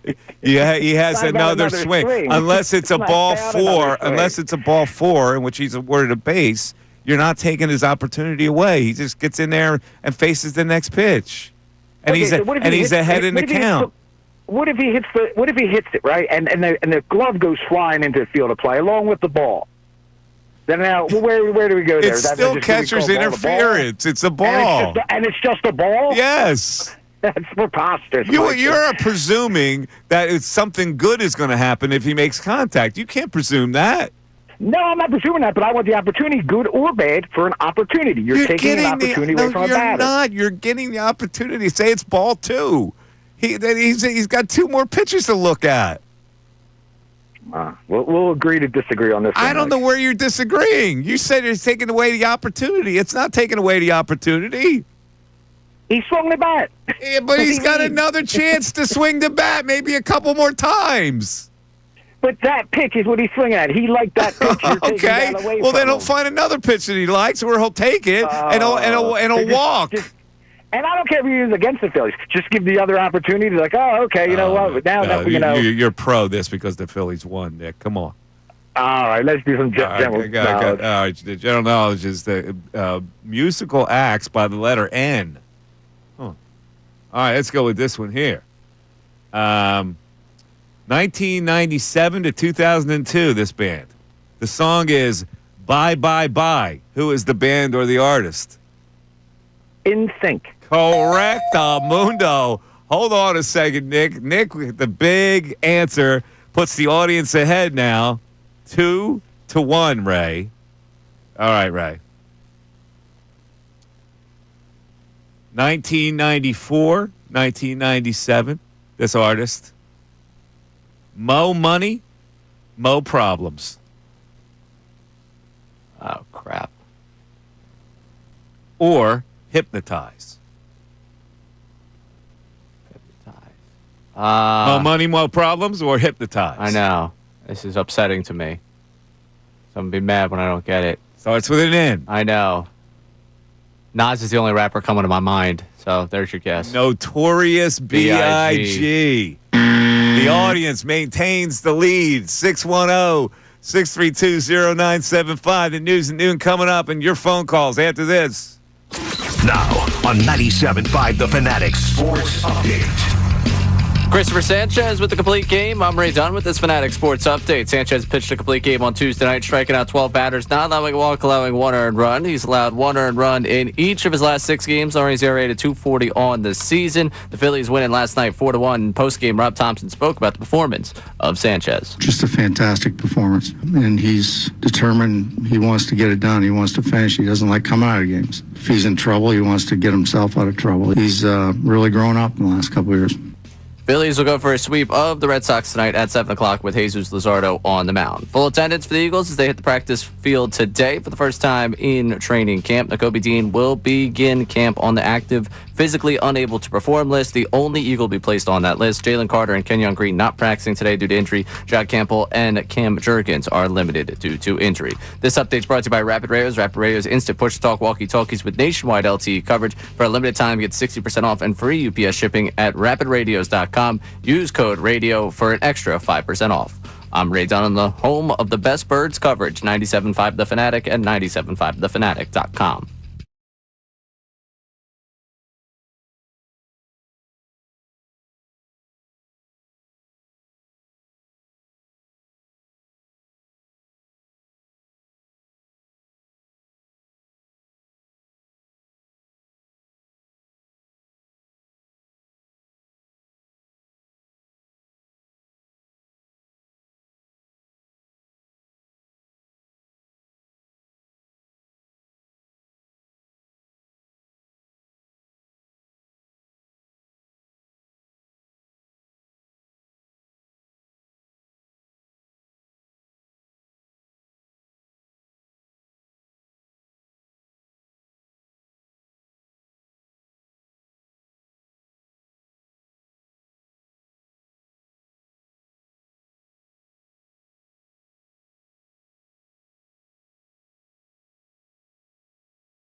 Missanelli show. All right, let me just try to clarify what I'm saying about this catcher's interference, because our last caller is a good caller, by the way. I love talking to him. He's saying it's a denial of an opportunity.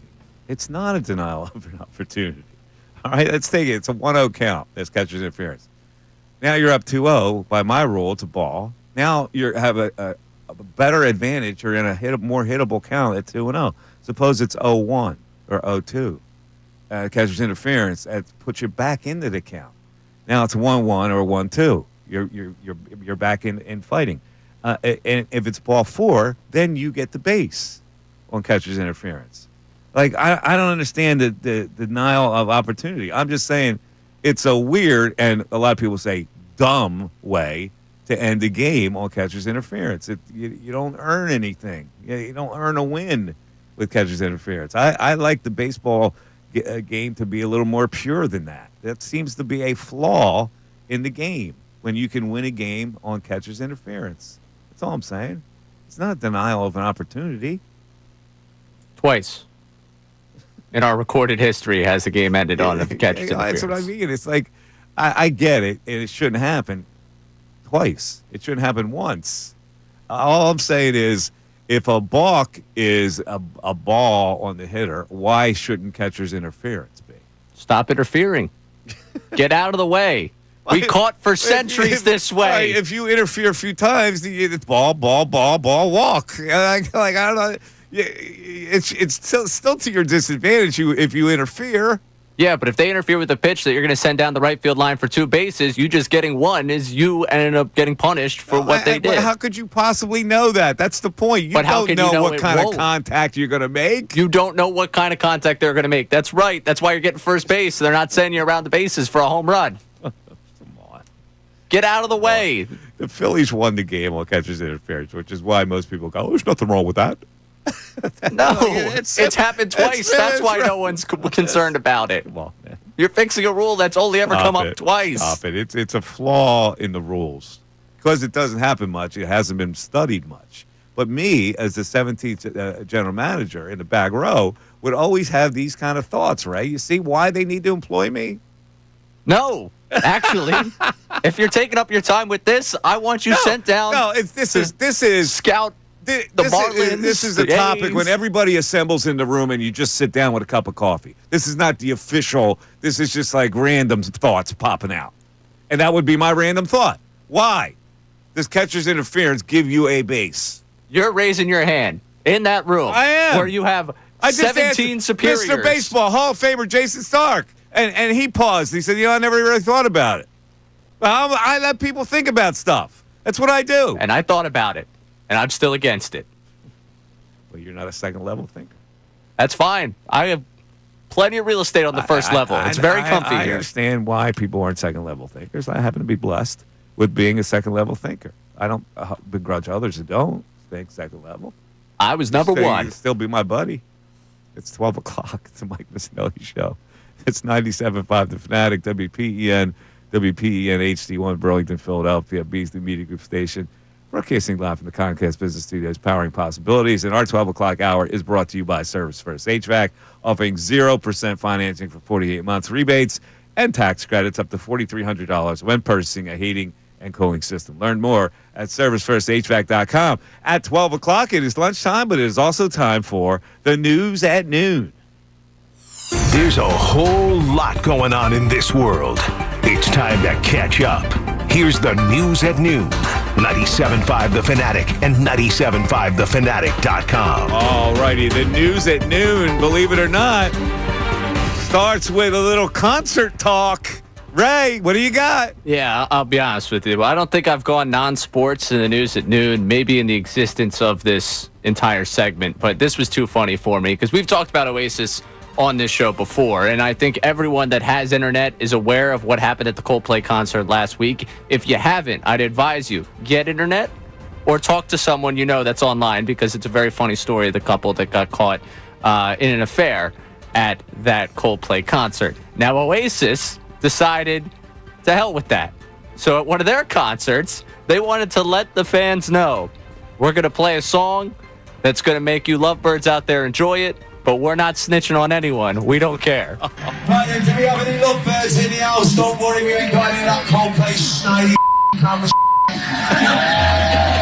doesn't matter to us. Who tingling with, business. Liam Gallagher can't say 3 words without saying the F word. Nope, he can't. That's unbelievable. The other 2 clips in the news at noon are a minute long. It took me much longer to edit the first clip than the other 2. Oh, my God. So he's legitimately taking a shot at Coldplay. Yes. Like, Oasis is the type of band that would hate Coldplay. Yeah. You know, because they're bad boys and Coldplay's not. Right. It's none of our bleeping business. This is, if you want to cheat at a concert, Oasis is the band for you. That's the message they're trying to send. Blimey. Oh, Oasis, I love them. How's that concert going, by the way, that concert run? How's the reviews been? I haven't seen any of the reviews, but it's still going. I haven't seen the reviews on it. What's going on? They're at least still together, so that's good. Still playing the gigs. Yeah. We're in Manchester. That was Manchester was that one, yeah. Manchester. But if you want to cheat, Oasis, the concert to go to. You want to cheat? I say the F word. All right, what else? All right. Next up, Kendrick Perkins, stealing your entire flow, except talking about a different NBA team. Perkins talking about the Clippers sounds eerily similar to you talking about the 76ers. Congratulations to Steve Ballmer and the Los Angeles Clippers. They have officially become the nursing home for the NBA for the players that are on the back end of their career.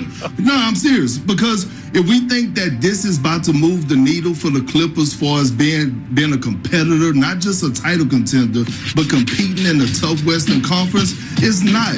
And I get it. Chris Paul, he brings great value, whether he's playing or whether he's on the bench being an extension of Ty Lue. But when I look at their roster, I look at a guy like Dunn. Yes, he's a guy that could defend at a high level, but the Clippers look old. And they still, to me, have a problem at their wing position when it comes down to depth from guys that could compete and play at a high level on the defensive side of things. Offensively, they got enough to put up points. They're going to have a good regular season. But when it comes down to them competing in the Western Conference, especially when they get postseason time, can they compete with the likes of a Houston, OKC, Denver, even the Lakers now? I just don't see it. He's right. Why would anybody sign these ancient players? What value do you get out of signing these old players, especially in the NBA? What value are you going to get with Chris Paul? What value are you going to get with Eric Gordon? What value are you going to get with David Robertson, for crying out loud? These guys are too old to be effective. Now, see? How do you not learn these lessons? Stepped over a line there. We're talking about the NBA, Mike. Come on. What is going on with these NBA? You gotta have these veteran leaders on your bench. Oh, they are. They're veteran guys who are disgruntled. They're not playing anymore. What leaders? Your sister's ass is a leader.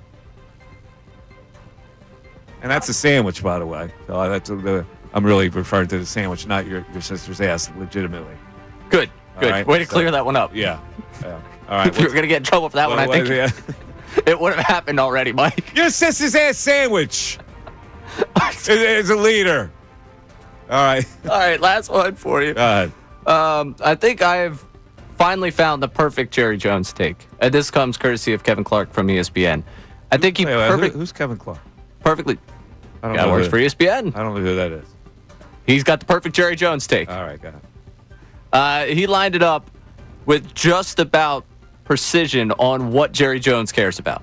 That Jerry Jones is a bad football guy. He's not. He drafts talent really well. There is a floor there with the Cowboys that has been very consistent, and we should give him his kudos for being able to get those guys in the building. The problem is what happens once they're in the building. They get treated like this. When I look at Jerry Jones, I think of one thing, okay? If the football gods came down and said, Jerry, you get to win the next 3 Super Bowls. You get to have the exact same early 90s glory days. Everybody's watching the boys on Sunday. You got the triplets back. Everything is going Jerry's way. But the catch is, you can't do a press conference. You can't talk. You can't go in front of the cameras and make it about Jerry. He looks at the football gods and he says, no deal. He says no deal. Yeah. And the reason I know this is because he hasn't changed anything. He knows what the flaws in his organization are, and yet he looks at it every year and says, you know what this organization needs? A little more me, a little more me, a little more me, every single year. And so if you don't want to change, nothing's going to change. And that's why I know he prioritizes that over building the football team. He might be right. I got news for you. I don't care one iota about what the Dallas Cowboys or Jerry Jones do. I have absolutely no feeling whatsoever whether he does a press conference, whether he does his radio show, whether he talks too much, whether there's squabbling. And I have absolutely no reaction to anything that happens with Jerry Jones. Does that make me weird? A little. I just turn them off. I go, why would I pay attention to anything that goof and that organization does? I'm only, if I pay attention, I'm only giving them credence. So I dismiss myself. I don't even pay attention to what he says. He's an old goof. He is.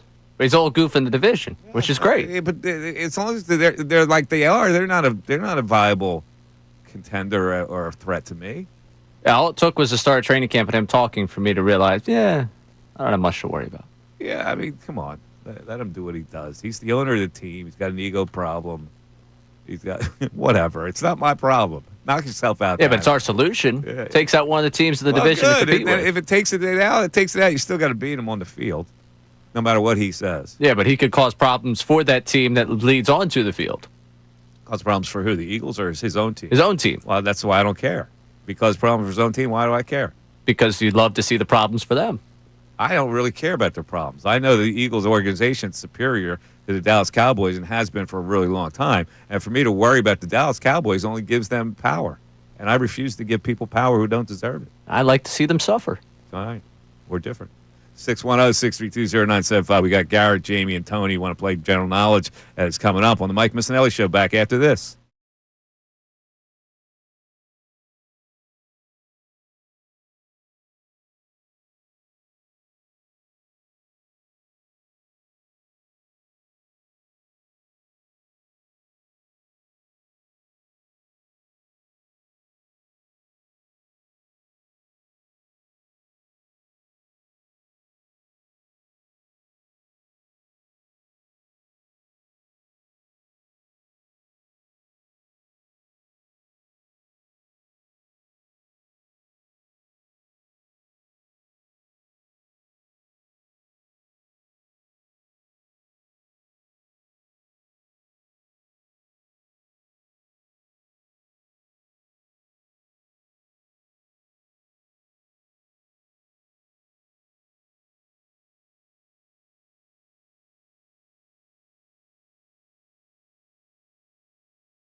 It's 12:12.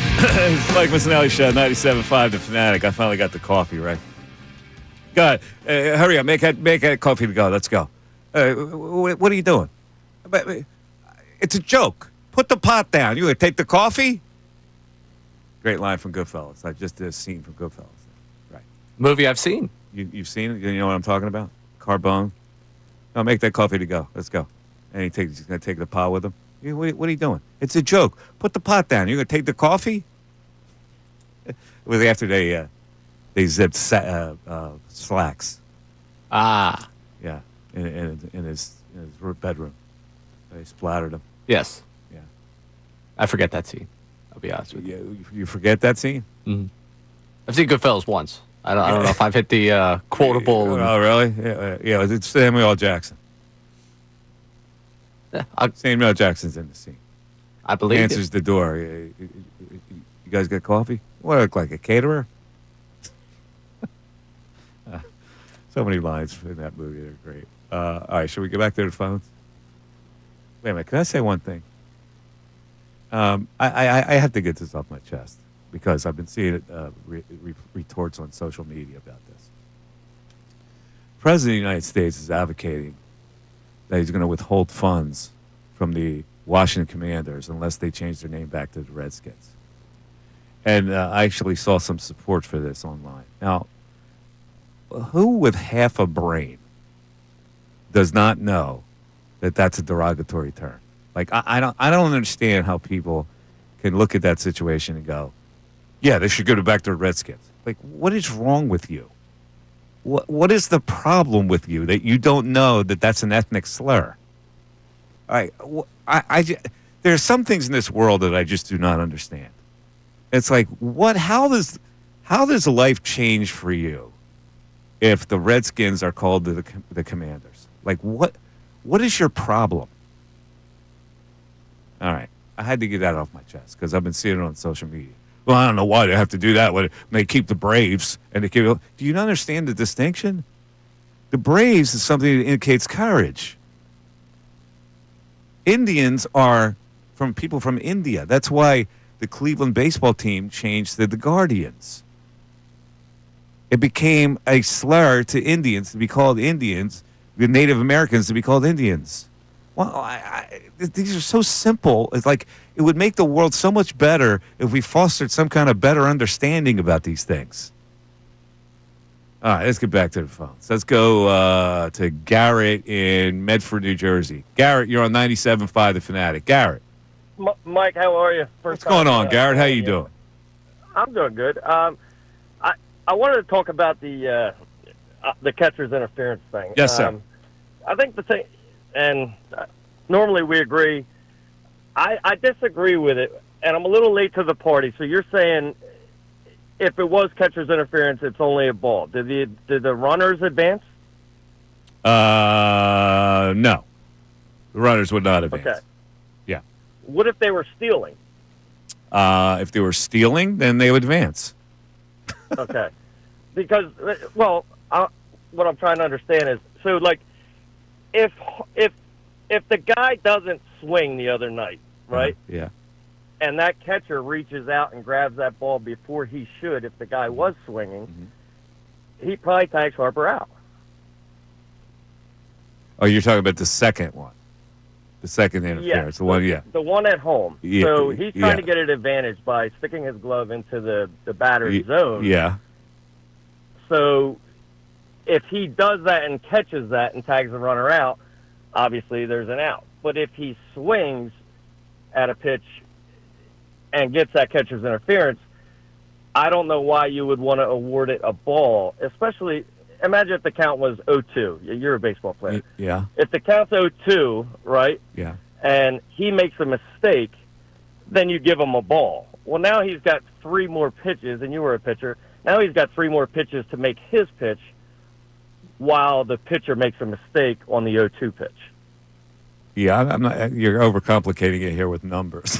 I'm just saying that to me, it's an overly harsh punishment to award a guy first base because he hits the glove with his bat.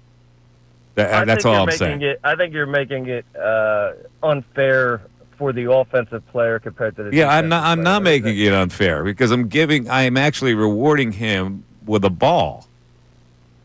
You're rewarding him with a ball. Yes. Again, if I go back to it, it's 0-2, Uh-huh. right? The pitch that's pitcher advantage. You get to throw whatever pitch you want off the plate. This. He makes a mistake, and now he swings the bat. Catcher's interference. What do you mean he makes a Now mistake? You're talking giving about the pitcher another opportunity to you're saying make his pitch after he made the mistake. You're saying the pitcher makes a mistake and throws a hittable pitch? Correct. And then he gets to make his pitch again instead of. Yeah, well, but still. The batter doesn't benefit from the mistake, and then he does throw his pitch and strikes the guy out. That's not equal opportunity. I think both people have an opportunity to continue the at-bat in their favor. That's all I'm saying. The batter gets another chance. The pitcher gets another chance. So you would say that the pitcher is benefiting the same as the batter in that situation. Yeah, I think that's what I disagree with. Well, the pitcher can make a better pitch the next time. Like I get what you're saying, that you're giving him an advantage. As a hitter, you got that opportunity to benefit off of that mistake. Yeah. Let me ask you this, and that guy gets to get away from making a bad pitch. I get it. Are you so passionate about this because the Phillies benefited? Honestly, I could not care less. Could not care less. I just know okay. You're a baseball guy. Yeah, I just think I'm it's trying to make a good point about it. Okay, and I get it. And you made a good point with numbers and such. I just think in general, rewarding a base to a guy who hits a catcher's glove it's too much of a reward for the batter. Whereas you can have the batter and the pitcher still decide the at bat if you just call a ball on the play. I understand. I was never a catcher, but if the catcher gets the advantage of sticking his glove into the hitter's zone and that guy doesn't swing, he's getting an advantage. So if he does swing the bat, or if he doesn't, and he gets to throw that guy out because he's catching the ball. What kind of an advantage are you talking about? Like a 3-inch advantage? Like he's not moving his glove like 2 feet into over home plate. Well, he's just trying to frame a pitch. The guy gets tug out by an inch. There's your 3. I mean, I'm just playing devil's advocate. No, I get it. But you're suggesting that you couldn't tag out Harper if you stayed back in your position. That because you went forward, that makes it an easier tag. I mean, you're getting the ball sooner for sure. I mean, you're getting the ball sooner it's a good conversation point. I got you. It's like a million of a hundredth of a second. You're getting the ball sooner. All right, man. You want to do a general knowledge? Sure, Mike. Okay, here we go. This is easy general knowledge now. Okay. Oh boy. What is the heaviest type of bird?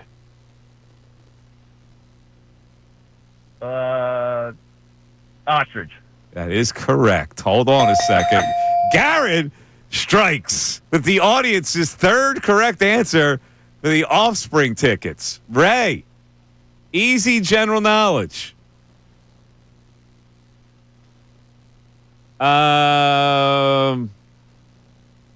What event was held in 1896 after a hiatus of about 1,500 years? I'll give you a hint. The Olympics. That is correct, Ray. Woo! I was going to give you a hint. You don't even need it. No. Sorry, my mic wasn't on. 3-2. Ray closes the gap, folks. Are you going to let him get away with that? It's another line from Goodfellas. 610-632-0975. It's the Mike Missanelli Show. Back after this. Now on 97.5 The Fanatic Sports Update. Christopher Sanchez tosses a complete game. I'm Ray Dunn with this Fanatic Sports Update. The Phillies won 4-1 last night over the Red Sox. Christopher Sanchez pitching a complete game on Tuesday night, striking out 12 batters, not allowing a walk, allowing 1 earned run. He's allowed 1 earned run in each of his last 6 starts, lowering his ERA to 2.40 on the season. Rob Thompson spoke post-game about the performance of Christopher Sanchez. Just a fantastic performance. And he's determined he wants to get it done. He wants to finish. He doesn't like coming out of games. If he's in trouble, he wants to get himself out of trouble. He's really grown up in the last couple of years. Phillies will go for the sweep of the Red Sox tonight at 7 o'clock with Jesus Luzardo on the mound. Full attendance for the Eagles as they hit the practice field today for the first time in training camp. Nakobe Dean beginning camp on the active, physically unable to perform list. The only Eagle to be placed on that list. Jalen Carter and Kenyon Green not practicing today due to injury. John Campbell and Cam Jurgens were both limited in practice earlier today. This update is brought to you by Rapid Radios. Rapid Radio's instant push to talk walkie-talkies with nationwide LTE coverage for a limited time. Get 60% off and free UPS shipping at rapidradios.com. Use code radio for an extra 5% off. I'm Ray Donald, the home for the best Birds coverage in Philadelphia. 97.5 The Fanatic and 97.5thefanatic.com.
Today's General Knowledge Prize is a 4-pack of tickets to the Offspring concert next Tuesday, July 29th at Freedom Mortgage Pavilion. Tickets are on sale now at Ticketmaster.com. You'll get these digitally. Digital tickets, promotions. We'll email the winners with the prize release form and info at the end of the week. All you have to do is answer General Knowledge question correctly today and technically beat Ray. although we've been very kind in giving the audience member a prize every time that we play this. The audience 3, Ray 2. It's just for laughs and giggles. That's one of these days I'm taking the prize. I don't think you're eligible for the prize. Are you? I don't know. Today, Brendan Petrelli made the coffee for us, so I'm not going to fight anyone down with emotions. I did get the coffee. Thanks, Brendan Petrelli. It was actually good coffee. I Did a gave nice credit. job. Was there coffee left for you? It was. Yeah? That's why I'm so awake right now. We're going to take the coffee. It's a joke. Leave the pot. Let me hear some Nick Sirianni. I got to hear some Nick. Nick, press conference with Howie today prior to the opening of camp, and Jalen Hurts spoke just a little while ago, and we're going to give you the full Monty of Jalen Hurts, because I can't do without Jalen Hurts at the podium. You never know what new stuff that you can put That's on. the funny thing that makes me chuckle. Yeah, he's always got a saying that you can use for future reference. And Typically, when you play to the standard, you win. Yeah, it's about life for Jalen. And so that sounds like a DNA thing. Yeah. So we want to get to most we can from Jalen Hurts today. But I want to hear from Nick Sirianni, suffering through camp together. Nick Sirianni 4, Ray. Let's hear what the coach says about any day a player steps out on the field. Yeah, anytime you're able to step out into the field, it's huge, right? Because we look at every day of how we're trying to get better. Our goals in training camp are to get, like same thing. It's to get in great shape, playing shape. They came back ready for the conditioning test. They're in good shape, but now it's time to get in great playing shape because it's a little bit different. It's to work with great detail, right? Doing the ordinary things better than anybody else does it. How do we tackle better? How do we take care of the football better? How do we take the football away better? How do we fit blocks better? How do we take better angles on tackles? Those will be emphasized. And then how you coming together as a football team each and every day. That's so important at this time to come together as a football team. And you do that through suffering together. Training camp, football practice isn't fun all the time, right? Training camp's not fun all the time, but you suffer together to come closer together.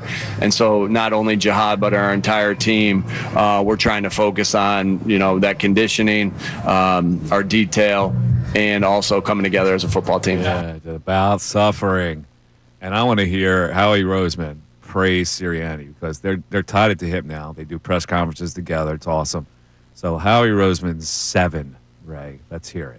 That's a tribute to Coach and his staff about wanting young players to develop, understanding these talented players that can help us. We saw it last year with our team.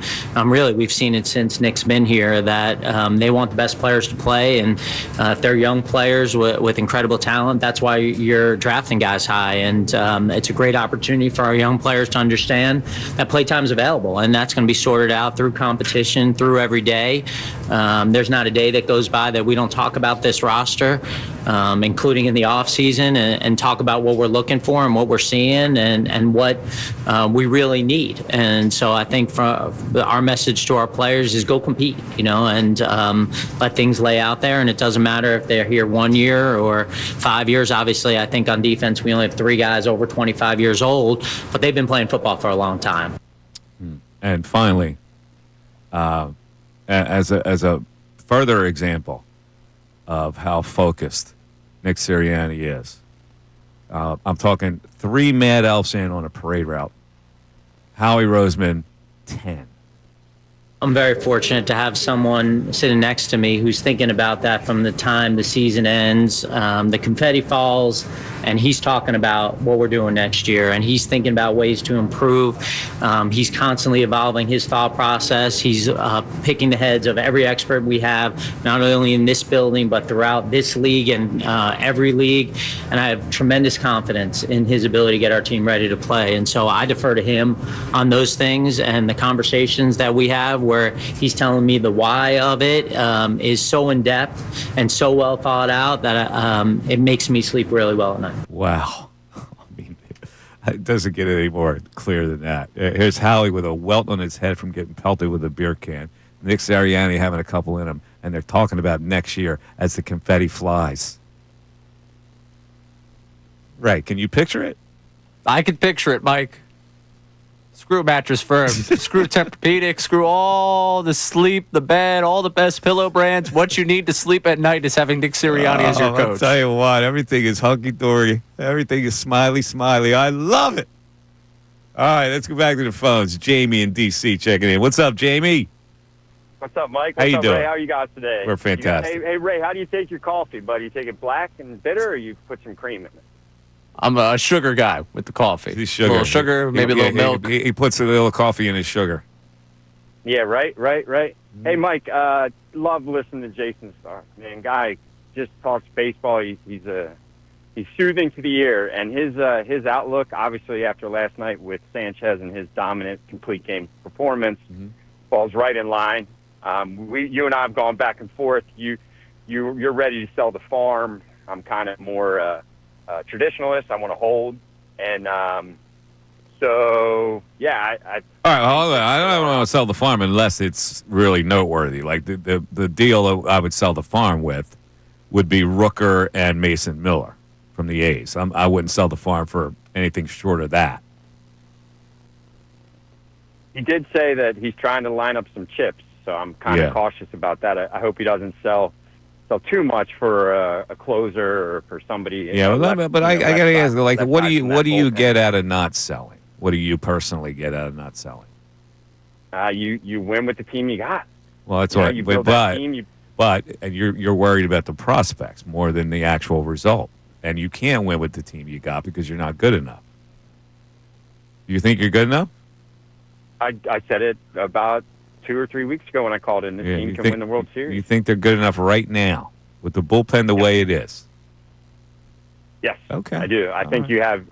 And anyway, I did want to make a comment about what Ryan Clark said about Jalen Hurts and Scam Newton. He that closing point about excuses was fabulous. I encourage people to take some time and listen to what excuses are. And then the only other thing is, what do they call that box that the batter's in? It's called a batter's box, right? Not a catcher's box. So why is a catcher reaching out over the plate to take a ball, disrupting a swing, when a pitcher, in theory, in at bat, is only getting 1.7 good pitches in AB? You do know there is the catcher's box as well, right? Yes, absolutely. There is a batter's box and a catcher's box. Is the catcher's interference in the catcher's box or in the batter's box? It's in the catcher's box. It's in the catcher's box. It's over the plate, right? Right. It's got to be over the plate, so he wouldn't have his glove in the batter's box. Agreed, but his swing he's swinging in the batter's box. He's swinging in the catcher's box. The catcher's box leads directly to home plate. Now, let me ask you this though, before hopefully I can get a general knowledge. Yeah, you'll get one. When the guy leans over against the Astros and takes that hit by pitch, a lot of umpires may not call that. Yeah. A lot of umpires under that moment, may say, hold on a second. Yeah. You get the base. Yeah. Now, how would you feel about that? Is it the pitcher's box? Well, that's subjective to the umpire if he willingly put himself in the path of the ball rather than try to avoid it. That's subjective to the umpire. Agreed. But, I do think that Sosa's swing was out of the box. He was reaching for it, and he caught the mitt, and it worked out in our favor, but I gotta believe that, it's the batter's box, and the catcher does have a box. You are right. It's just not it doesn't belong to the batter. The catcher. Hey, what'd you do with your lawnmower? It's not ready yet. What, you mean my robot lawnmower? Oh, no, my other lawnmower, the one I put. The OG. I fixed it. You did? I fixed it. Good for you. Oh, Mikey Miss is handy. What do you think? I'm Colarulo? Oh, Mikey Miss fixed it. I don't know. Bill never cut grass, right? Remember, he had never mowed a lawn in his life. The guy, Muscles Marinara. Lines, he right? never mowed a lawn. Muscles Marinara. Straight lines, Bill. Isn't that what they call him? Yeah, that's what they call him. All right, man. Here's your general knowledge question. What element of the periodic table provides the fuel for most nuclear power plants?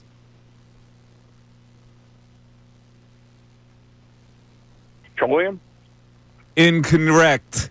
It would be uranium. Uranium, Nick. Come on, man. Take care. All right. What did I do? Just knock somebody off?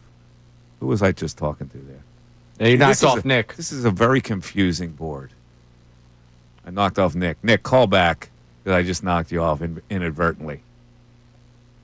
Oh, he's back. He's come back. I got Nick. We'll get it back. Don't worry. Nick. Yeah, it's my bad, man. Because I have to look at the time element here, and it's like I can't tell who's on the call or not with this new board. Have you noticed this? No, you haven't. I had a very confusing board, the new board. 610-632-0975. We're back after this.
610-632-0975. You don't want to miss coming up Jalen Hurts press conference where you get pearls of wisdom almost every time he speaks, and I can't wait for this one as the Eagles begin training camp, the start of training camp. Always exciting when you look at the upcoming season, especially with a Super Bowl champion trying to defend and the impediments that might be in their way.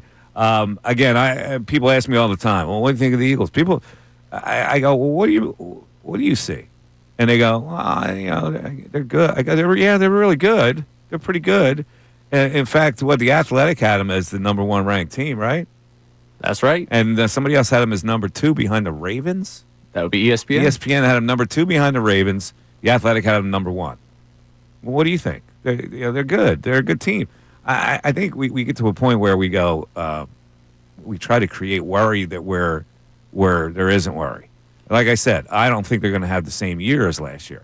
I think there's going to be it's going to be tougher to win games. I think every team that lines up against the Philadelphia Eagles next year wants to beat the Philadelphia Eagles. They prepare extra hard. They play extra hard. It's a Super Bowl for a lot of those teams playing a defending Super Bowl champion. They want to beat that Super Bowl champion. That in itself makes this season tough, and the schedule is tough. So I think they're going to win 11 games, go 11-6. They'll cozily win the division. They'll get a decent seed in the playoffs, and things are on. And I don't think I'm not worried really about anything. I appreciate teams that are good in this town. I don't worry about good teams. I worry about the administrations that don't make the teams good enough. And that's why I worry about the Phillies right now, whether they're good enough or not. Let's go to the text board, Ray. What's the text board saying about some of the things we talked about today? Yeah, text board lighting up on the conversation about catcher's interference once more. Mm-hmm. And I'm just going to say you have very little support. I don't get it. I really don't get why I have very little support. What I'm preaching is completely logical. And I think it's influenced by the fact that the Phillies won a game, and you're protecting the Phillies' right to win a game, which is fine. But in general, that is a harsh rule to be awarded a base for catcher's interference. It doesn't make any sense to me. Yeah, the one text here we got, a walk is too punitive for catcher interference, but a ball is too lenient on catcher interference, whatever the count is, whether 1-2, 0-2, full count. It resets to a 3-0 count, giving the catcher and pitcher a chance to save themselves, but with a razor-thin margin. Okay, so he's saying it's also unjust, so we have to alter it. He's saying we have to alter it. Yes. He's agreeing with me, basically. But he's saying that you're making it too lenient. I'm making it too lenient by putting a balk is the terrible thing. The batter gets a ball. What's the difference? Is he catcher's interference and calling a balk on a pitcher? There's some punishment. The punishment is as simple as you get a ball, and if there's a runner on base, you advance. If there's nobody on base, you just get a ball. Yeah, a lot of people why are the rules different that way? Why isn't the balk as punitive as the catcher's interference? A lot of people say Mike is basically a big problem. What if the pitcher makes a mistake and throws a hanger and the catcher realizes it and intentionally interferes to stop the batter from crushing the pitch? Seriously, you got about a split second of time to decide whether when that ball is coming to you. You're gonna go through a thought process and go, oh, I better put my catcher's mitt up in here. No, you don't have time to do that. Come on. I think catchers realize when a hanger's coming. Oh, stop. I think they do. Silly. I think you can see the frustration from a catcher when that ball gets to the middle. So intentionally, they're going to stick their glove in the bat path, and they're going to risk getting whacked. By the way, like they have no regard for their own safety. They're going to put their hand in harm's way. Mike, since we're putting this in the extreme example where there's only been 2 games in the 100 years of data we have where this is finalized game, I will give you the extreme opposite end of this. Well, we're sitting in the World Series, and they have an opportunity with an 0-2 pitch they realize is a hanger to avoid a 3-run home run to switch the lead. You think a catcher's not crazy enough to do it for his team? A catcher, the instincts are you're not going to put your hand in harm's way of a bat. That's your instinct. Just like a batter is not going to put himself in harm's way of a 98-mile-an-hour fastball. My instinct is not to stand behind a guy with a bat and have 98-mile projectiles thrown at me. Catchers kind of throw instinct away by their position. That is a reach, and you know it. Being a catcher goes against all logic. You can interview 100 catchers. Not one of them is going to try to do something like that. I'm telling you, in the extreme example, since this is the extreme reaction, it's happened twice that we've had a walk-off catcher's interference. Twice. By coincidence. It just happened coincidentally. It doesn't mean that some trend's going to start. Right, which means we don't have to address the rule. We have to address the rule because it's unfair. No, it's not. It's an unfair rule. If a balk gives you a ball, why wouldn't catcher's interference give you a ball? And it moves a runner, which also gives a base. Suppose nobody's on. Does it move a runner? But that's not what the conversation is. The conversation is simple. It's not. It should not be much of a violation to award you first base. Get back in there. You get another chance to hit. The pitcher gets another chance to get you out. That's baseball, not giving free gifts. No, baseball has been for the longest time. This is the rule. You don't get free gifts. It's a free gift. It's a free gift that's been in baseball forever. It doesn't matter. It should be changed. It hasn't been reviewed because it hasn't been an issue. Now it's an issue. Now you talk about it. Now guys like me in the boardroom say, hey, how about that catcher's interference rule? Isn't it stupid? And people go, you know what? We haven't really thought about it because this hasn't happened since 1920. But, Mike, you're right. To be clear, catchers are trying to steal strikes more often by framing pitches, leading to an uptick in catcher's interference. You can frame a pitch by not moving your glove ahead. It doesn't happen every time that you're framing a pitch and you're moving your glove in the batter's realm. Exactly. So the catcher's responsibility is to get the hell out of the way. The batter here is being penalized because you're taking away something they get for the catcher doing something wrong. The batter is not being penalized. Yes. He's got another chance to hit. He's not getting the full reward for the catcher not doing his job. A long foul ball, almost one-man home run. You got to get back in the box. You got another chance. But there's always another chance in baseball, Ray. The catcher is not doing their job properly. Thus, the batter's being rewarded. Dumbass rule that should be changed. It rewards the hitter too much to give him a base because he ticked a catcher's glove. End of story. 610-632-0975. I just preach base logic here, and people want to find a way around it. You know why? Because the Phillies scored a friggin' run on a catcher's interference to win a game. Mike Missanelli Show continues. Now on 97.5 The Fanatic Sports Update.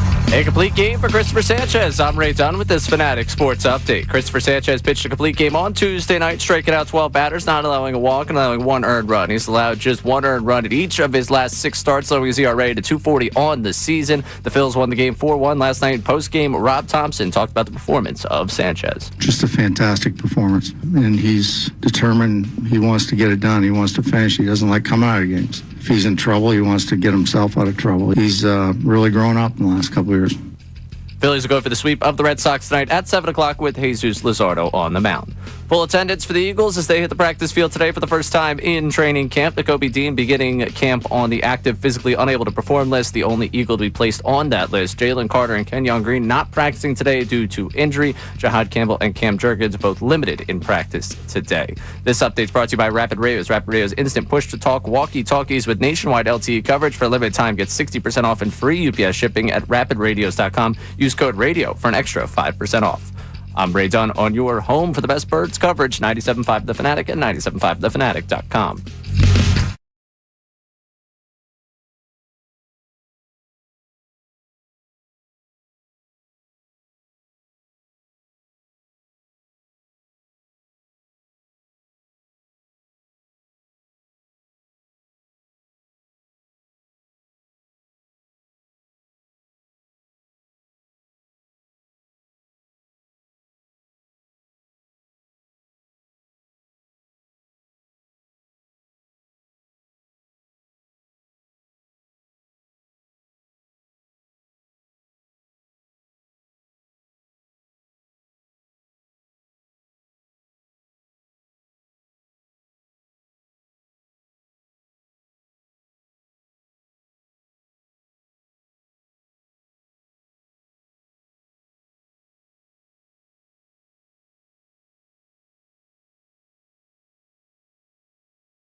It's 12:55. It's the Mike Missanelli Show. In just a little bit, we're going to hear from Jalen Hurts and his presser today. Always good to hear from Jalen. 610-632-0975 is how you get in. It's General Knowledge Wednesday, and the prize of 4-pack to Offspring next Tuesday, July 29th at the Freedom Mortgage Pavilion. Tickets are on sale at Ticketmaster.com, but if you answer a question correctly today, you could be rewarded with a 4-pack of tickets to a pretty good concert. I'm sure Offspring, I've never seen them, but I'm sure they give a good concert. Seems like they're energetic. We got a text saying they have a no-skip album, so that's good. Really? Okay. What's that mean? They have a no-skip album. An album that you wouldn't skip one of the songs. Oh, really? Yeah. I think I might have that one. I got Kincade. I got that Offspring album. I think Smash was the name of it? Does it have Skull and Crossbones on the cover? That's a great question. Might be. I got one of that CD. I got that CD, Offspring CD. Yeah, I think this is. Yeah. I think the one they were talking about is the one that you're talking about. Yeah. All right. Let's get to the phones, and we'll talk to. Let's see if I can read this correctly. It's Tony in Reading. Tony, you're on 97.5 The Fanatic. What's up, Tone? All right, Mike. Hey, thanks for having me. How you Ray, doing? I just want to say that you are a genius, and you couldn't time this call any better. That was my text you just read. Pressing the ball. You read the text. Oh, okay. Now he's your buddy. And now he is. Yeah, he's your buddy. Unlike Okay. Bill Colorillo. I got it. The point is, if you change that rule, just like analytics, catchers are going to start being trained to stick their glove in there because the catcher is going to know. The pitcher always knows when there's a bad pitch or a hanger. Not in all situations. You got Schwarber or Harper or whoever, and you get that hanger, and you know it. Stick it out just a little bit. If they're getting a ball, everybody's going to do it, and they're going to train that. You think so? So you think they're going to train a catcher They're always trying to find an advantage. That would be an okay, advantage. so they're going to train a catcher to risk a broken hand by putting it in the swing path. Mike. What? They're professionals, Mike. If they stick it 2 inches forward, come on, man, just enough. They're not sticking their hand You're right in the middle of the not going to plate. train a catcher to put his hand in peril. Yeah. You're going to have smart ones who know the range where the bat's You're coming from. overthinking this when the simple solution I would think be. you're underthinking. No, the So simple. somebody will find I'm underthinking find an angle. The simple solution is just call it a ball. That's Ray, it. help me out here. Actually, I don't think Ray even believes what he's saying. I think Ray is just taking the contrary point. Everyone believes what I'm saying, Mike. I think everybody everybody believes you because the Phillies won a game with it. That's Hawaii thinks you're on an island with this one, Mike. Because I'm a second level thinker and most people aren't. That's why I'm on an island. I've been on an island my whole life. It has nothing to do with the Phillies winning. All right, I like that they won. Of course it does. However, of course I did, but why can't it be both? Why can't it be like you see the other side of it where... I can't see the other side of it because the catchers aren't going to be trained. Push. Nick Sirianni found a way. Yeah, the tush I don't push like is not... it, but he's bending he's within the There's rules. no injury factor with the tush push, according to the statistics. That is true. You're right about that. All the NFL disagrees. But anyway. Right, but if you put your hand in the swing of a bat pad, did JT, you wanted JT Realmuto to be out for 6 weeks with a broken hand? No, but that's my point. They know where the ball is. They know where the bat's coming. Come on. You know what I mean? Come on. We're not going to do it. You can't but put they your know. arm in Just enough. peril like that. Just like who brought up the Astros leaning into the pitch? You walked up there with an intent to get hit during the World Series. Yeah. You saw it. Everybody saw it. All right. Anyway, all right, it's a whole Tom. different thing. Okay, everybody is in support of this catcher's Ray, interference. great job, which Ray. I don't get Mike, it. I love you, though. All right, well, wait a minute. It's your general knowledge time. All right? Oh, yeah, I'm here. Okay. Yep. General knowledge time. Bands that start with an N. You know your bands? Okay. Mike, I'm as old as you, so let's find out where this goes. All right. Well, here's the question. The two hits are Don't Speak and Just a Girl. Who's the band? I'm just a girl in the world. That's all that I want to be. I know who it is. Wow, being put in the spot, I can't come up with it. Hang on, no. You started right. You're on the right track. That's a tough one. I know You who started it to is. say it. No doubt. There it is. Right? That's correct. It is no doubt. Oh, by the way, I owe Ray a question. The audience gets 4, but Ray, I forgot I owe you a question on general knowledge. That's true. So why didn't you speak up? Figured we'd get to it at some point. What animal gets 99% of its food from bamboo plants? Panda bear? That's correct, Ray. There you go. It's 4-3. It's 1 o'clock. It's the Mike Missanelli Show. You're listening to 97.5 The Fanatic, WPEN HD1, Burlington, Philadelphia, a Beasley Media Group station, broadcasting live from the Comcast Business Studio, powering possibilities. All right, do we have our favorite quarterback ready to go? Let's do it. Let's do it. Here's Jalen Hurts today and the presser for the first day of Eagles training camp. Jalen, how has the offense been coming together, do you think, from the offseason, mini camps to training camp? And has the relationship, having it already with Kevin Tulo, has that benefited you in the offense? Well, it's been a journey in itself. You know, when you embark on a new season, you embark on something new. It's a complete reset. And that's something that Coach Petulo has established, and that's something that I'm very encouraged by, something I can really appreciate. Because every time we come in here, you know, you got to be able to turn the page. And so, you know, we look back and it was a very, very good spring, very, very good spring. And, you know, that's past us. And so now it's purely focused on having a really good training camp, building a great foundation, and continue to build on the chemistry with my teammates, with our team, and with the coaches. Jalen, it feels like all offseason a main topic was where do you rank amongst your peers at quarterback? Is that something you pay attention to? And does it matter to you when sometimes these lists have you maybe lower than? I'm just focused on being the best that I can be. So you don't pay attention to the list or anything? Purely focused on being the best I can be. What was receiving the rain like for you? I'm sorry? What was receiving the rain like for you? It was honestly surreal, you know, to see it. I'm in person, you know, almost not nostalgic, but, you know, to see something that you've earned, have a moment to appreciate that one last time, kind of overdue, but in terms of what it was supposed to be initially. But, you know, it was a moment, and that moment's behind us. In the photos that we've seen from the event, I haven't seen any of you actually wearing the ring itself. Did you eventually get to put it on? Why or why not? Yeah, I've moved on to the new year. You know, it's as simple as that. You've spent a lot of time back at work to those Anderson about championships. What is the biggest piece of advice, if he's given you any advice, about approaching a season after winning? Yeah, you used every word but repeat, and I can appreciate that. You know, I think it's just purely about resetting, you know, and being able to build that relationship and have those conversations. Those are always helpful.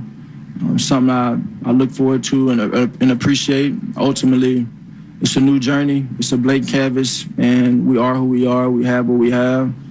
And regardless, whether you win a championship or lose a championship the next year, you have to be able to reset, have the right focus, and pursue it with, you know, great intensity, great passion. And I think that's where we are. You know, we have a new team, new individuals, and we have, you know, a tight-knit core, you know, that's been here throughout time. And so we just want to continue to build that chemistry that we have. In resetting, when you talked about the ring, you said one last time, those kind of objects that can give you memories, you even have those around you. I can't hear you. In resetting, when you were talking about the ring, you said one last time. Mm-hmm. Those objects that can bring back memories, you even have those around. Like, how do you? Yeah, I don't want to have the conversation about, you know, the rings that I have from the past, nor the one we just received. It's behind me, and yeah. Jalen, you mentioned the chemistry. You and AJ seemed to show that again today with that go ball or back shoulder throw, I guess. How do you build on something like that? I mean, you already have good chemistry. How do you take that to the next level? Just continue to build, you know, continue to build, being committed to what we are as a team and who we are as a team and what we're capable of doing. And, you know, I think in the end, when you talk about any element amongst the team, it comes down to doing whatever it takes to win. And so, you know, I've mentioned throughout time about how important it is to make sure everything is well maintained and well groomed so it's available when we need to use it. And so we just want to continue to refine our game all around as a team. John, with the new offensive coordinator and I assume some new scheme changes, how much at this stage of your career are they going to you in terms of input and scheme and what you can give? Yeah, I think that's evolved definitely, and it helps when you win. And so I do feel a sense of intensity from Coach Kevin and Coach Nick, and it's something that's great to see. And I feel a bit encouraged and pushed to take the Bulls by the horn in terms of what we are and who we are offensively, and kind of having a full grasp of it, so everybody's on the same page and I can represent everyone appropriately and where we are as an offense on the field, because it's just all 11 of us, and that's a unique task playing quarterback, having to lead the troops and be the field general and make plays when you need to, and just be the orchestrator of the band, play point guard out there. And so I take great pride in that. You said after the NFC Championship game last year, you took the handcuffs off a little. Maybe you were joking a little, but obviously you guys opened it up some there, and then again in the Super Bowl, opened it up some. Is there a part of you with your inputs says, hey, maybe it's time that we can do this, and we'd like to see it happen even? No, there isn't. It's a matter of finding ways to win the game. It's a matter of finding ways to win the game. It's my mentality and my desire to win has evolved over time because of my experiences, and so it's nothing about winning. I've been a very long time being told that I got to do it a certain type of way.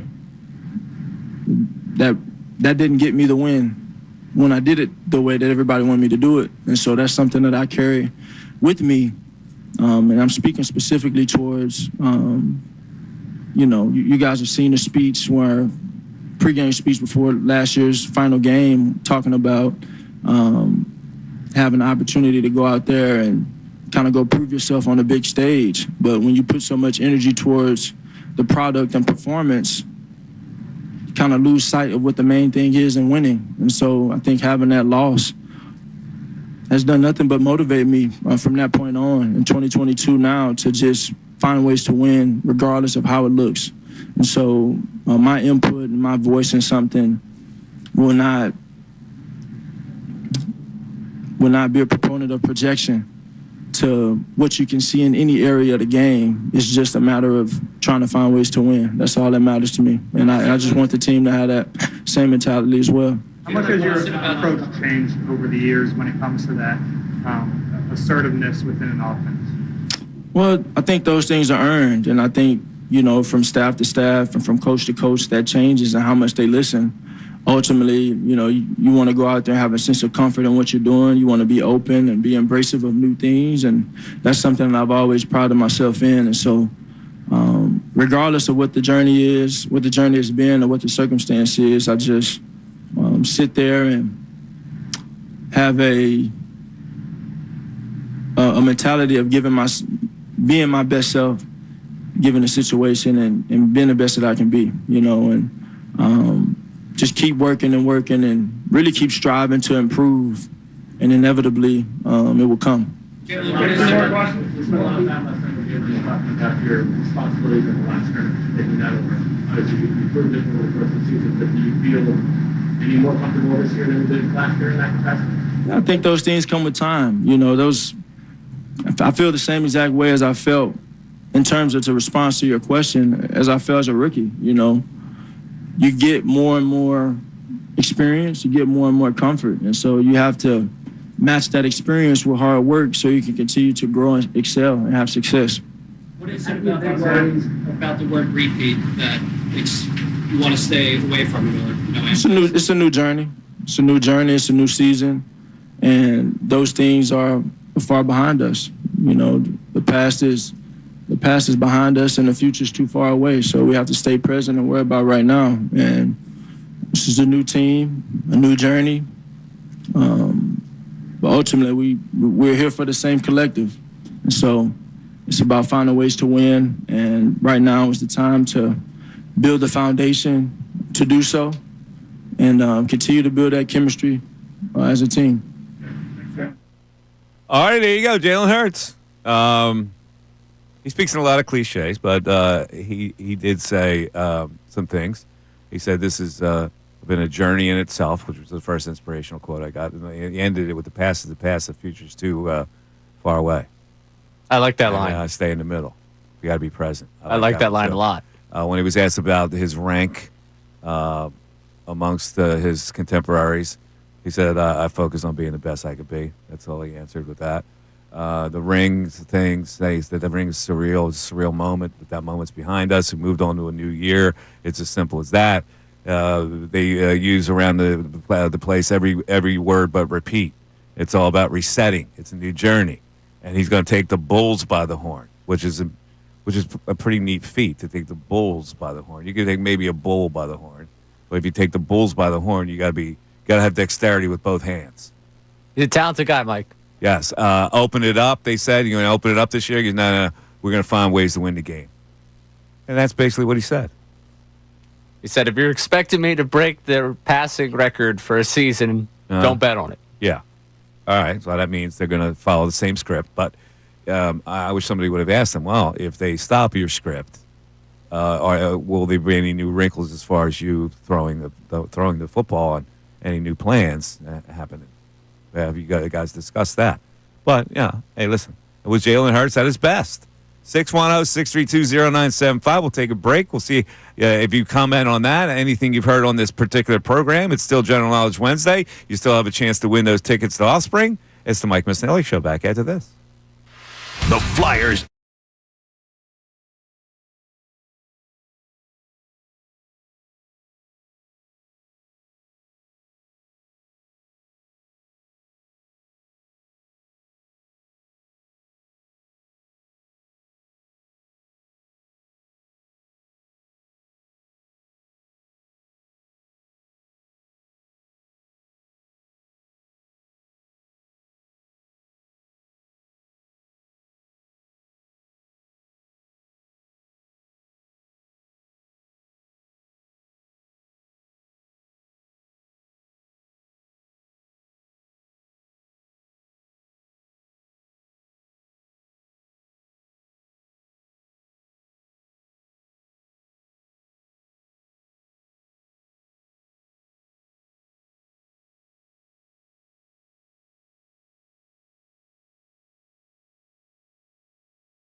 800-1116, Mike Missanelli Show, 610-622-0975. You want to get in. There's little quirky things that I notice every now and then. There was a story on, I don't know how you can do this, but The Athletic ranked the local NHL broadcasts.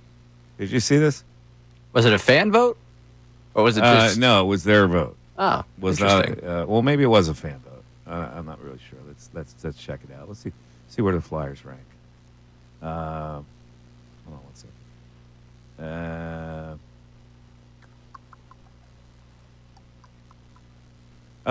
Okay. The number one rank, Detroit Red Wings. Ken Daniels and Mickey Redmond. Number one. Huh. And they stink. Keeping it interesting, I guess. Why are they number one? It is fans. Fans praise the team's ability to offer insights into opponents and the league in general, as well as encyclopedic knowledge of Red Wings. Okay. Number two is the Kraken. With the Kraken. Wow. Oh, you know who they have? Eddie Olczyk on color. We hear him nationally. Well, that probably helps. John Forsland on play-by-play. Eddie Olczyk on color. I didn't know Eddie was out there in Seattle. The Utah Mammoth. They didn't even start yet, did they? They were the Utah Hockey Club this year. Now they're the Mammoth. Matt McConnell and Dominic Moore and Nick Olczyk. No Flyers yet. Let's see. Washington Capitals. Joe Beninati on play-by-play. Joe Beninati and Craig Laughlin. Number 5 is the Edmonton Oilers. And number 6 is the Dallas Stars. Number 7 is the San Jose Sharks. Number 8 is the Vancouver Canucks. Ray Ferraro is in select games with that. Number 9. Oh, wait a minute. What's going on with the New York Rangers? Sam Rosen and Joe Micheletti. Number 10, the Montreal Canadiens. The number 11 broadcast team, Winnipeg Jets. Number 12, the New York Islanders. Butch Goring on color. Number 13, the Tampa Bay Lightning. Brian Engblom is in that broadcast. Number 14, the St. Louis Blues with John Kelly and Jamie Rivers. Didn't they just fire John Kelly? They did. They fired him, that longtime guy. He's out. 15, the Florida Panthers. Stanley Cup champs. They're only 15th on the broadcast. 16, the Vegas Golden Knights. Where are the Flyers, Ray? Number 17, the Ottawa Senators. And, number 18, there we go. Number 18, the Philadelphia Flyers. Jim Jackson on play-by-play. Brian Boucher is the primary color commentator. Results, the seismic loss of Keith Jones, who made the big leap from color analyst to team president, could have derailed the broadcast. But former Flyer netminder Boucher drew plenty of praise for his continued development as a trusted voice, and Jackson remains beloved in Philadelphia. No way. All right, he is beloved. Here it is, the quote. Jim Jackson is elite, slightly homerish, but enough natural knowledge to be taken seriously. JJ and Boosh have great chemistry and can make watching a struggling team even fun. There you go. The Flyers fans are very lucky with those two. Give them a shout out. Yeah. I mean, I don't know how much of a shout out it is to say they finished 18th. Well, 18th, I don't know how it's ranked, frankly, but they are the 18th best. Okay, let's go back to the phones. We got Bob in Vermont checking in. Bob, you're on 97.5 The Fanatic. What's up, Bob? Hi, Mike. Great show as always. Thanks, buddy. I just want to talk about Christopher Sanchez. Yes, sir. How come he got overlooked by the All-Star team? And I think he's pitching with a purpose now because he got passed over by the All-Star team, and I think he's been great for us. I think you're right. I think he's had a little extra motivation because of that All-Star thing. He talked about it. He wasn't happy about it. He said, I know I'm an All-Star. So I like the fact that he's a confident pitcher right now. Yeah, and he threw a complete game last night, and that was just a great He was sparkling. I mean, listen, I look at the guy, and I go, he's really tough to hit because he's tough to pick up. He slingshots it. He's got the long frame. He hides the ball, slings it, and he's got great stuff, especially that changeup. So it's really tough. When you throw 97, and you got to be set for 97, he drops that changeup on you, which dives, you're dead as a hitter. Yeah, and he's been great for us all year this year, and he's been one of our top pitchers, and I hope he does well. He's the second ace. Let's face it, Bob. They got 1 and 1A right now, and if they go into a series, you're talking about a 7-game series. Those two guys are going to pitch 2 games each, and in a best of 3, they're going to get the first 2. Yeah, that's just great stuff. That's great stuff. But thank you. I don't think I should do General Lodge because I'm in Vermont. So well, that's okay. You can do it for laughs and giggles. Sure, why not? All right, here we go. This is bands that begin with the letter N, musical acts that begin with the letter N. If I say to you, Rockin' in the Free World or Heart of Gold, 1969 on, still active. I have no idea. I'm not a music guy. All right, man. You got it. Keep on rocking in the free world. You got that right? I know the song. I've been to Hollywood. I've been to Redwood. I've been a miner with a heart of gold. Come on, man. Classic artist. Neil Young. There you go. All right, here's one for you. Unforgettable, that's what you are. Begins with an N. 1942 to 1965. Had a daughter who sang a duet with. Unforgettable, that's what you are. Incredible. Unforgettable. Yeah. I have no idea. Also, a great Christmas song artist. Nat King Cole. That's correct. Oh, no. Ray comes under the gun with Nat King Cole. Ray, you have tied the audience. Would never have gotten that without the Christmas hint. There you go. Well, you wouldn't have got it from my dulcet tones? It wasn't your tones. It was more the 1942 to 1965 made me think I was cooked. Of a white Christmas. Was that him? No, what did he do? What was his Christmas song, Nat King Cole? I don't know, but I identify him with Christmas. Chestnuts roasting on an open fire. Jack Frost nipping at your nose. That's him. 610-632-0975. Back after this. Now on 97.5 The Fanatic Sports Update. A complete game for Christopher Sanchez. I'm Ray Dunn with this Fanatic Sports Update. Christopher Sanchez pitched a complete game on Tuesday night, striking out 12 batters, not allowing a walk, and allowing just 1 earned run in the Phillies' 4-1 win over the Red Sox. He's allowed just 1 earned run in each of his last 6 games, lowering his ERA to 2.40 on the season. Rob Thompson spoke postgame on Sanchez's performance. Just a fantastic performance. And he's determined he wants to get it done. He wants to finish. He doesn't like coming out of games. If he's in trouble, he wants to get himself out of trouble. He's really grown up in the last couple of years. The Phillies will go for the sweep of the Red Sox tonight at 7 o'clock with Jesus Luzardo on the mound. Full attendance for the Eagles as they hit the practice field for the first time in training camp. Nakobe Dean will be in camp on the active, physically unable to perform list. The only Eagle to be placed on that list. Jalen Carter and Kenyon Green both did not practice today due to injury. John Campbell and Cam Jurgens were limited due to injury today. This update is brought to you by Rapid Radios. Rapid Radios, instant push-to-talk walkie-talkies with nationwide LTE coverage. For a limited time, get 60% off and free UPS shipping at rapidradios.com. Use code RADIO for an extra 5% off. I'm Ray Dunn on your home for the best birds coverage, 97.5 The Fanatic and 97.5thefanatic.com.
1:30, Mike Missanelli Show, 97.5 The Fanatic. We're coming down the home stretch. You want to get in at 610-632-0975.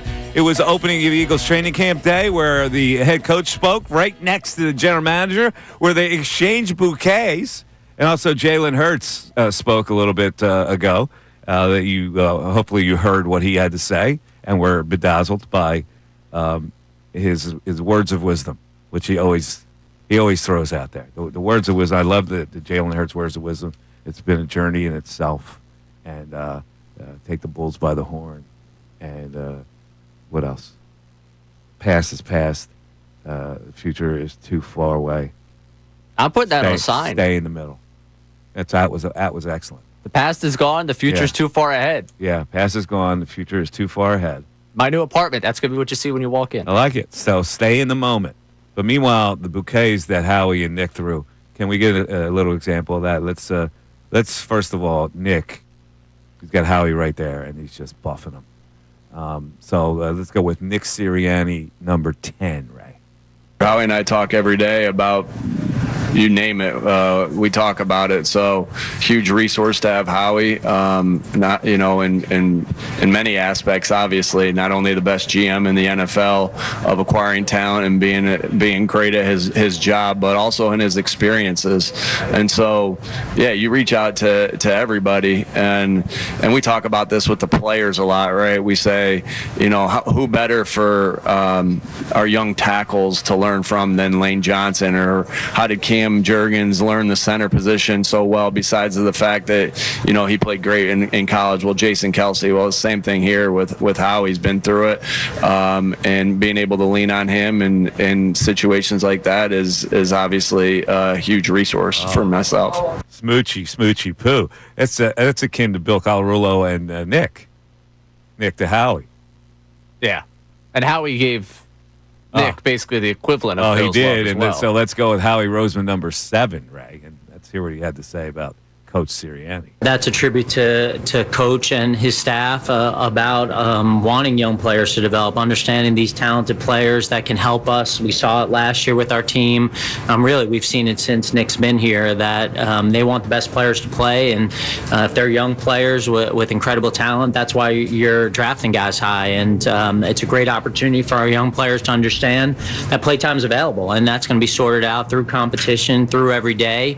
There's not a day that goes by that we don't talk about this roster, including in the off season, and talk about what we're looking for and what we're seeing and what we really need. And so I think our message to our players is go compete, and let things lay out there. And it doesn't matter if they're here 1 year or 5 years. Obviously, I think on defense we only have 3 guys over 25 years old, but they've been playing football for a long time. And of course, I can't get enough of the confetti quote from Howie, which is Howie Roseman 10. I'm very fortunate to have someone sitting next to me who's thinking about that from the time the season ends, the confetti falls, and he's talking about what we're doing next year, and he's thinking about ways to improve. He's constantly evolving his thought process. He's picking the heads of every expert we have, not only in this building, but throughout this league and every league. And I have tremendous confidence in his ability to get our team ready to play. And so I defer to him on those things, and the conversations that we have where he's telling me the why of it is so in depth and so well thought out that it makes me sleep really well at night. Oh, man, I tell you what, he did say something I thought was really poignant about learning lessons from 1 year to the next. He was talking about they're expected to have 13 picks in next year's draft, and they can be used to improve the team this year, next year, or the year after that. And they have a lot of the young talent developing, but they also want to win, which indicates that sometimes you're just not going to build with young players, that you have to get some veteran players that will help you win. So he learned a lesson from 2017, Howie Roseman 9. I think when I look back at that moment, some of the lessons, and there were a lot of lessons, and we've talked about it over the course of the year, is like as much as you love the players, the staff, we got to keep getting better. And there are teams that are improving throughout the offseason that we got to keep up with, and we got to do whatever it takes to put our best team forward, our best foot forward. And so those are hard decisions. Those are hard conversations. It's not fun. But at the end of the day, we have a responsibility, and our responsibility is to continue to get better as a team. There's no resting on laurels, and sometimes those mean making some changes. And we made some changes. I think when you look back at that 2018 team, there are a lot of lessons. We didn't start incredibly hot. Obviously, we finished really well, had an opportunity in the second round of the playoffs. But when you look forward from that, not only what happened in 18, but what happened in 19, what happened in 20. And I think that we're positioned, and that's all we are, because we got to make good decisions. We're positioned to put ourselves to compete here, not only this year, but going forward. All right, so you got to make those hard decisions, even though you like a player. So you might like Slay, you might like CJ, GJ, you might like Sweat. You got to move on, and you got to replace those guys, and that's where it helps to have a defensive coordinator who is adept as Vic Fangio. Said the right things today. I heard a lot of good stuff from Howie. Yeah, and now we don't have to hear from him again until he sits next to Nick Sirianni again at another press conference. I don't know when that would be, when they make the final 53. Let me ask you a question. Is that okay, or should they be doing him individually? I don't think he'll sit next to Sirianni again. Really? Leading up to the season, unless it's after they announce the 53. Did you look at this one as just business as usual? You get them both out there at the same time, kill two birds with one stone, or do you look like maybe Howie likes to be a little bit of a protector? No, I see that as just this is the opportunity to take Howie. We'll put Howie with Sirianni. Honestly, you get less of Howie when Sirianni's there. Yeah, like just by nature of the fact that Sirianni is going to speak at one point in that presser, so they're going to take up the time that's allotted for the media. So you don't have a chance to grill both of them individually. You get a chance to just kind of get both of their perspectives on things. I think it's a way for them to just, we want Roseman to speak, but we don't want you to grill him for a full half hour. So we'll give you with him Sirianni to start training camp. I got you. All right, let's go to our text board and see what the folks are saying before we get to a break. Yeah, we had a Let's Fake a Deal chime in here. Let's Fake a Deal, of course, was the thing we did a little earlier. And Let's Fake a Deal where the Phillies would acquire Ramon Laureano, who's got 13 home runs and an 869 OPS for Baltimore, and also our old pal Sir Anthony Dominguez, who right now is carrying a 3.63 ERA, but he's got 11.6 Ks in 9 innings and 39 innings pitched, which means he's got late-in gas. So this deal was described by Mike in Turnersville as an option C type deal. Helps, but not the splashy deal to excite the fan base. Acquiring Suarez or Naylor from the Diamondbacks and Helsley from the Cardinals would get me pumped up. Yeah, see, the thing is there are other deals that are more palatable than this. But I look at it, and this, of course, would be the Phillies would give up Arun Escobar and Gene Cabrera, two prospects that are, they're not the best prospects that they have. And so to me, if this is the best they can do, I'm still on board with it. This deal may not raise you to the heights where you go, that's a definite World Series champion, but it helps you. And all I want is help right now. I need to make myself better than I am.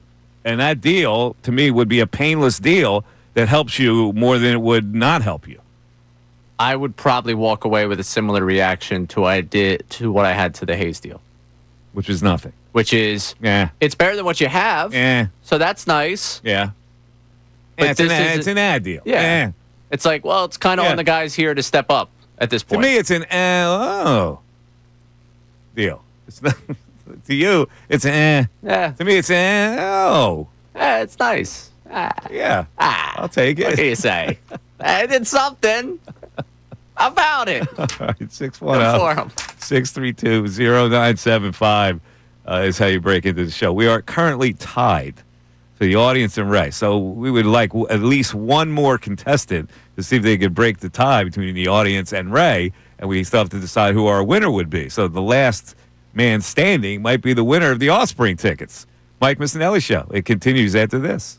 We want to hear from you, so text us at 6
A very interesting little news item that's been kind of glossed over.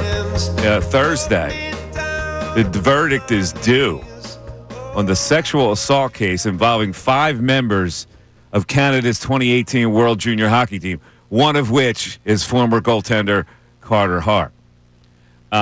This case will be decided by a woman Superior Court justice named Maria Caroccia. They dismissed the jury in May following a complaint that defense attorneys were laughing at some of the jurors. So the judge has taken it over, and she will render the verdict. Now, because she is a female, is that good or bad?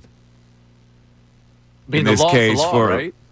it is. It's a very weird case of he said, she said.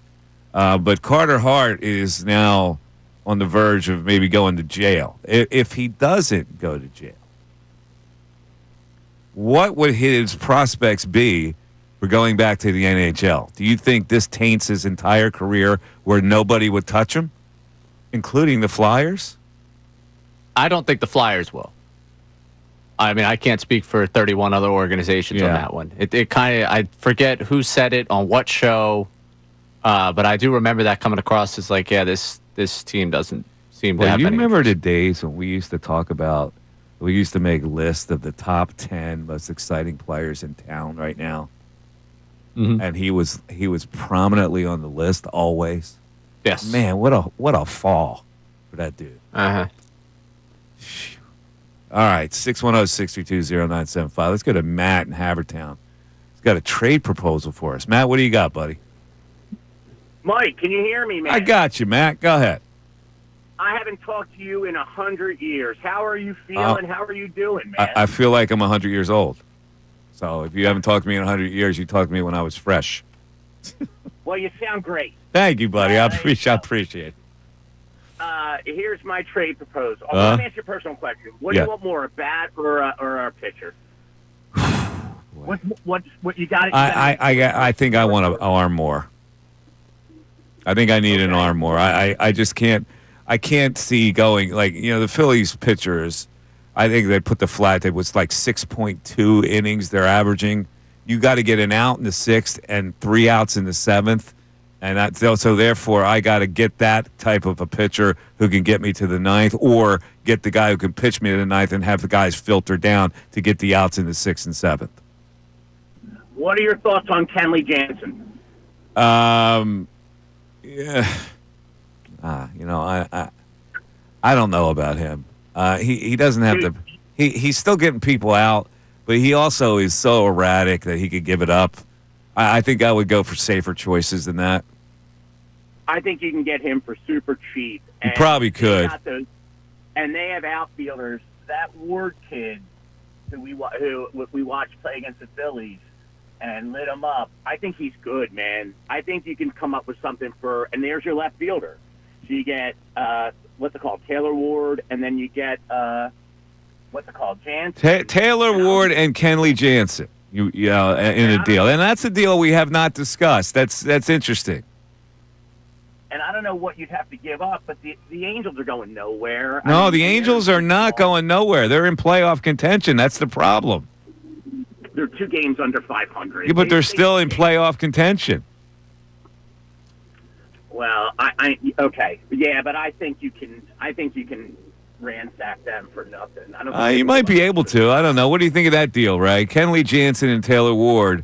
What would that cost you?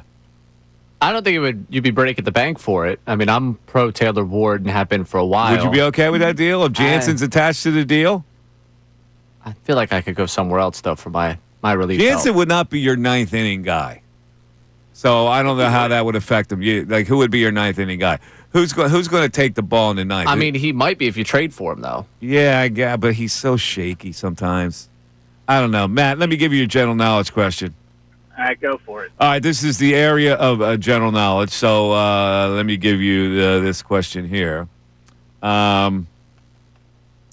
What king spied Bathsheba bathing on the roof and then conspired to have her husband killed?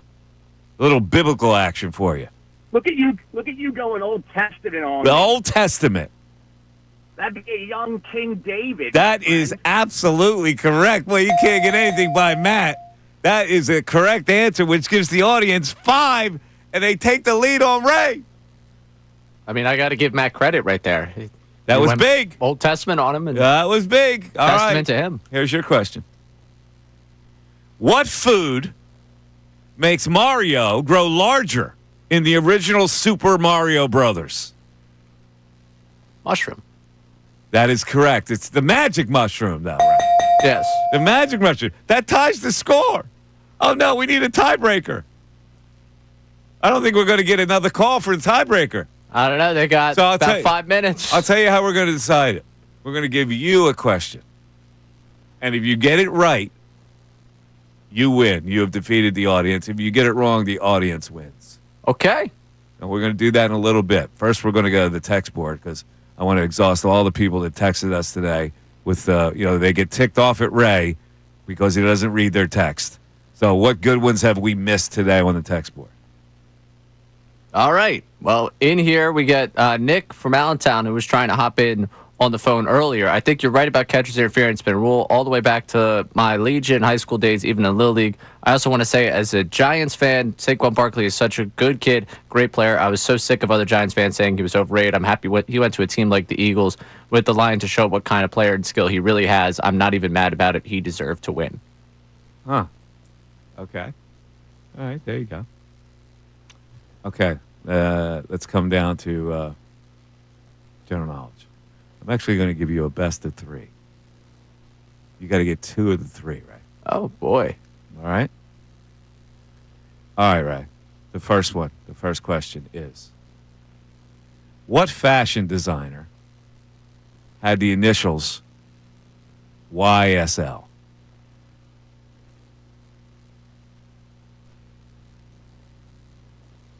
Oh, there's a lot of people answering this question. I can hear them. YSL. Yeah, I'm not going to waste our time. I think this might have been in Seinfeld. Yves Saint Laurent. Wasn't that the designer that was in Seinfeld that Kramer was supposed to sell the beach cologne to? Sounds right to me. Yeah, we could have been here all day. Right? You got 2 Saint more. Laurent. You got 2 more chances. All right, this is easy general knowledge question. Oh, God. What's the most common chess piece? The pawn. That's correct. All right, Ray. It all comes down to this. It all comes down to the musical act. To see if you win this. Musical acts that start with an N. Let's go with 1989 to 1994. Smells Like Teen Spirit and Come As You Are. Come as you are, as you were, as I want you to be. Crap. Smells Like Teen Spirit and Come As You Are. I got the 2 songs, Mike. I'm between 2 different bands. Nirvana. I don't know. That is correct. Oh, no, it's a guess. This is like the catcher's interference question. Should you get rewarded for a guess? Well, I'm going. What was my other one in my brain, which was not correct, was New Kids on the Block. For whatever reason, it was a mind block in my head. But I was like, I think I've seen in the rotator Smells Like Teen Spirit pop up and Nirvana be the name next to it. So I was like, all right, I'm going with Nirvana, I guess. You got it right. So if I said that audience. If I said Hanging Tough and you got it, the right stuff, you would have said what? Hanging Tough? That would have been the New Kids on the Block. There you go. That's why I didn't guess New Kids on the Block. Ray wins. Understand how they Ray connect. technically wins, but we protested because I think you should be awarded a ball instead of a place on first base. So that's the same thing. I'm sorry, audience. You have to wait till next week. The winner today, as picked randomly, and I'm just hearing it from my people, it is Nick from Glen Olden. So congratulations to Nick from Glen Olden. You are advised to stay tuned to Unfiltered, where they undoubtedly, Bill Colarulo will find some way, somehow, to praise the head football coach of the Philadelphia Eagles, Nick Sirianni. There it is. He may even sing the song today. He hasn't sung the song yet, I don't believe, on Unfiltered. He used to sing it here, but not on Unfiltered. Hell yeah. So much good. Everybody, have a great rest of the night. Thanks for listening. Thanks for participating. We really appreciate it. Stay tuned for Unfiltered right here on 97.5 The Fanatic. Good night, everybody.